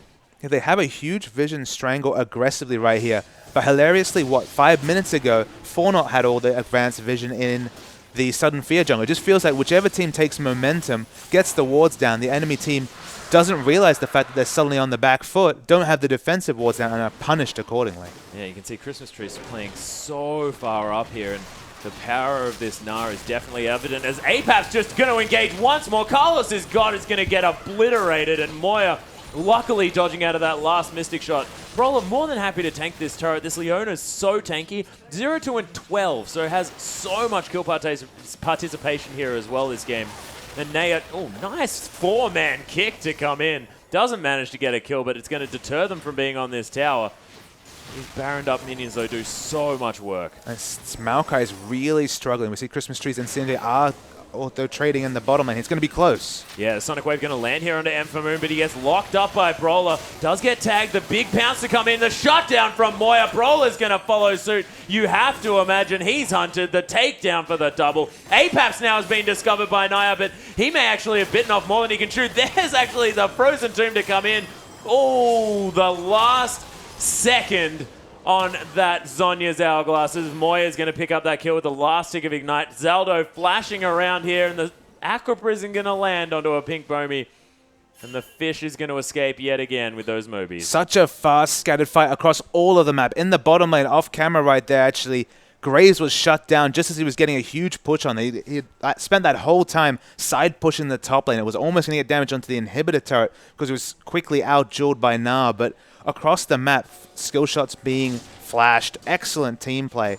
But it's very even across the board. But affords still Sudden Fear with their correct layering of CC so far, a 7k gold lead. Yeah, 7,000 gold is the lead, but even on the structures, and you have to say that Carlos's God is still a Maokai, so they could still get to this ultra late game stage. Now has that Frozen Heart to go on top of that Righteous Glory, and when that Spirit Visage comes in, he's going to be very difficult to kill for everyone on the team, and of course has the Mercury's Tread, so you're not going to be stopping this tree from hitting you with stuff. I mean, across this the competitive scene, though, we've seen kind of two flavors of Maokai. When we see the Rod of Ages Frozen Heart come out at a good par time, we talk about the unkillable tree Maokai in the front line. But, I mean, we just saw Maokai being full-on dived by three members and dying fairly instantly here. 0-4-2, 76 CS behind his lane opponent. Wait, Jarvan's in a lot of trouble here. Yeah, Pink Bomi is going to get caught. Does actually manage to flag and drag while the Aqua Prison was levitating him, so that is definitely some smooth moves. Gets a ward over the edge there as well, but almost got caught out, did the Pink Bomi. League of Legends geometry amuses me sometimes, Atlas. Most definitely. He's just swimming up in the sky over a wall. No problem. The Sky Dunk also coming out later, no doubt. One can only hope. As Red Buff is going to go over to C&J here in full vision of Sudden Fear. Not too much that they can do because that was about to fall down. And one thing that you have to say about C&J is he's kept that farm going. 267 now in a comparison to 220. So 47 CS in the lead. Not doing too bad, but had to forego picking up the Phantom Dancer in order to get an earlier Last Whisper. And it's a case that the kills here obviously are making up a lot of the gold difference between Ezreal and Graves. It's about 2,000 gold advantage for Ezreal despite the big CS deficiency. And the top lane matchup is where the big difference is at. Of course, Gnar is massive and Maokai, he's at the risk of looking squishy. Yeah, and here's the engage. There's the flash actually into all of that lockdown, and everything is going off right now. The Frozen Tomb to come down, and Fornot members are just melting left, right, and center. Emphamoon still at full health. There's the Scrying Orb. Moya, he's the target that Emphamoon's looking for. Mystic shot for the triple kill. Easy as you like, and C&J looking to try and just find a way out somewhere, and he thinks that it's via the inhibitor turret. But C&J, he is still trying to get that inhibitor. It looks like he's going to get it. Was that the teleport cancelled? Yeah, teleport was actually cancelled here just because Christmas Trees wanted to push even harder. They knew that Moon was coming down. Does, of course, have a lot of damage here, but C&J doing some work. Oh, my goodness, that was so close. He was able to answer that structure. They could continue to push, so maybe that was actually an intelligent cancel on the teleport. They will get the inhibitor here and not have to trade inhibitors. So that's important for Sudden Fear, because that will be a stolen inhibitor, you'd have to say, from Fornot. Oh, most definitely. I mean, they canceled the teleport just because Moon was so close. No need to bring that Gnar down and just use him to secure that inhibitor. So Sudden Fear really turning it on. 10,000 gold now the lead. It's been the Moon show for sure. 15-3-6 and a 28-kill team. He is massive right here. And I remember when Blue Israel first entered the scene, people tried to struggle to classify, you know, what is the power of this Ezreal? And the one thing you can say, obviously his poke is wonderfully strong. Applying the Mirror Mana and the Blade of the Ruin King, even the Iceborne Golem, all on that Mystic Shot. A lot of his damage comes out of his Mystic Shot. But the way that this Blue Ezreal scales in an interesting way is he kind of hyperscales in mobility. He has such a short cooldown on the Arcane Shift that he's able to influence these long, drawn-out fights. It doesn't matter how much gap close or mobility and Nidalee has, he's still able to be chased down by Moon between the Flash and the Arcane Shift. So he's just getting around these fights. He's being completely able to freely damage. He isn't eating any damage whatsoever in the backline right here. So credit to Christmas Trees and to Bomi for being a strong frontline. But the damage from Moon cannot be ignored. Oh, most definitely. And Sudden Fear are far enough ahead at this stage as well that the initial Wombo burst damage is enough to put Fornot on the run. And then who else better than a Blue Ezreal to chase everyone down and finalize those kills? And as we just saw, as Fornot, they might be trying to engage the Tidal Wave to come through Christmas Trees. He's about to evolve, and there's the Gnar straight into the wall. C&J's dead already. Zaldo's going to have to run. Everyone melting on the side of Fornot. Naya wonders where everyone's gone. And it's going to be Sudden Fear now able to potentially even push for the win. 4 kills for free right here. That time the Gnar was massive in that fight, instantly blowing up Moya, the most annoying member in the back, healing up, getting the poke down, even with the execution damage. But Sudden Fear going to run up the front, and what you have to say is an upset. Looks like they could get their first win in the OPL. Yeah, most definitely. Beautiful play coming out of Sudden Fear, and you have to say that their team comp was disgusting as well. So much lockdown as Zaldo trying to deter this Sudden Fear team from taking down his Nexus, but they're not going to be bothered by the fish because the Nexus is exposed. A decent Aqua Prison to come through. Collateral damage coming down here as well, but that's going to be the game. C&J is even going to survive here, and congratulations to Sudden Fear. What beautiful play. Yeah, Sudden Fear, the last team to qualify for the OPL, came up massive in this game. And who else but Moon right there? He finished the game 17-3-8. That is a highlight reel performance by any metric whatsoever. But he was afforded that by his team. He had so many AoE CC initiators and tanky frontliners. We thought it was the Maokai who would be the tanky frontliner that Moon couldn't break through, but he never got to that point. He got snowballing on that Blue Ezreal, and Maokai, he looked relatively squishy in comparison. So we're going to see a replay just cap off tonight's play right here. So loading the replay in. We're going to start this replay. It's one of the last team fights here, so fairly late into the game right here, and we're going to see just how this Sudden Fear team comp works. It's consistently been Paps in the front line initiating right here, and you see there's so much AoE CC, they're actually able to split both sides. The Cataclysm traps 3 people right here, and we can't see him on the screen right here, but Moon, he is so maneuverable and long range on this Ezreal. He's going to go after Moya right here. He actually uses the flash right there. His Arcane Shifters was second off cooldown. Got the exit kill right there, but the Blue Ezreal, in those kind of really unorganized, spread out team fights, his mobility was the key. He had the chase with the Iceborne Gauntlet. He had the cooldown reduction to ensure the, 3-4 second cooldown on the Arcane Shift. Blue Ezreal won them that game. Yeah, it was absolutely fantastic to see. But that brings us to the end of the day here for the first day of the OPL. Thank you so much for watching, ladies and gentlemen. I've, of course, been Atlas. This is Papa Smithy, and thanks from everyone, including Pastry Time and our whole production team, and we'll see you on Monday.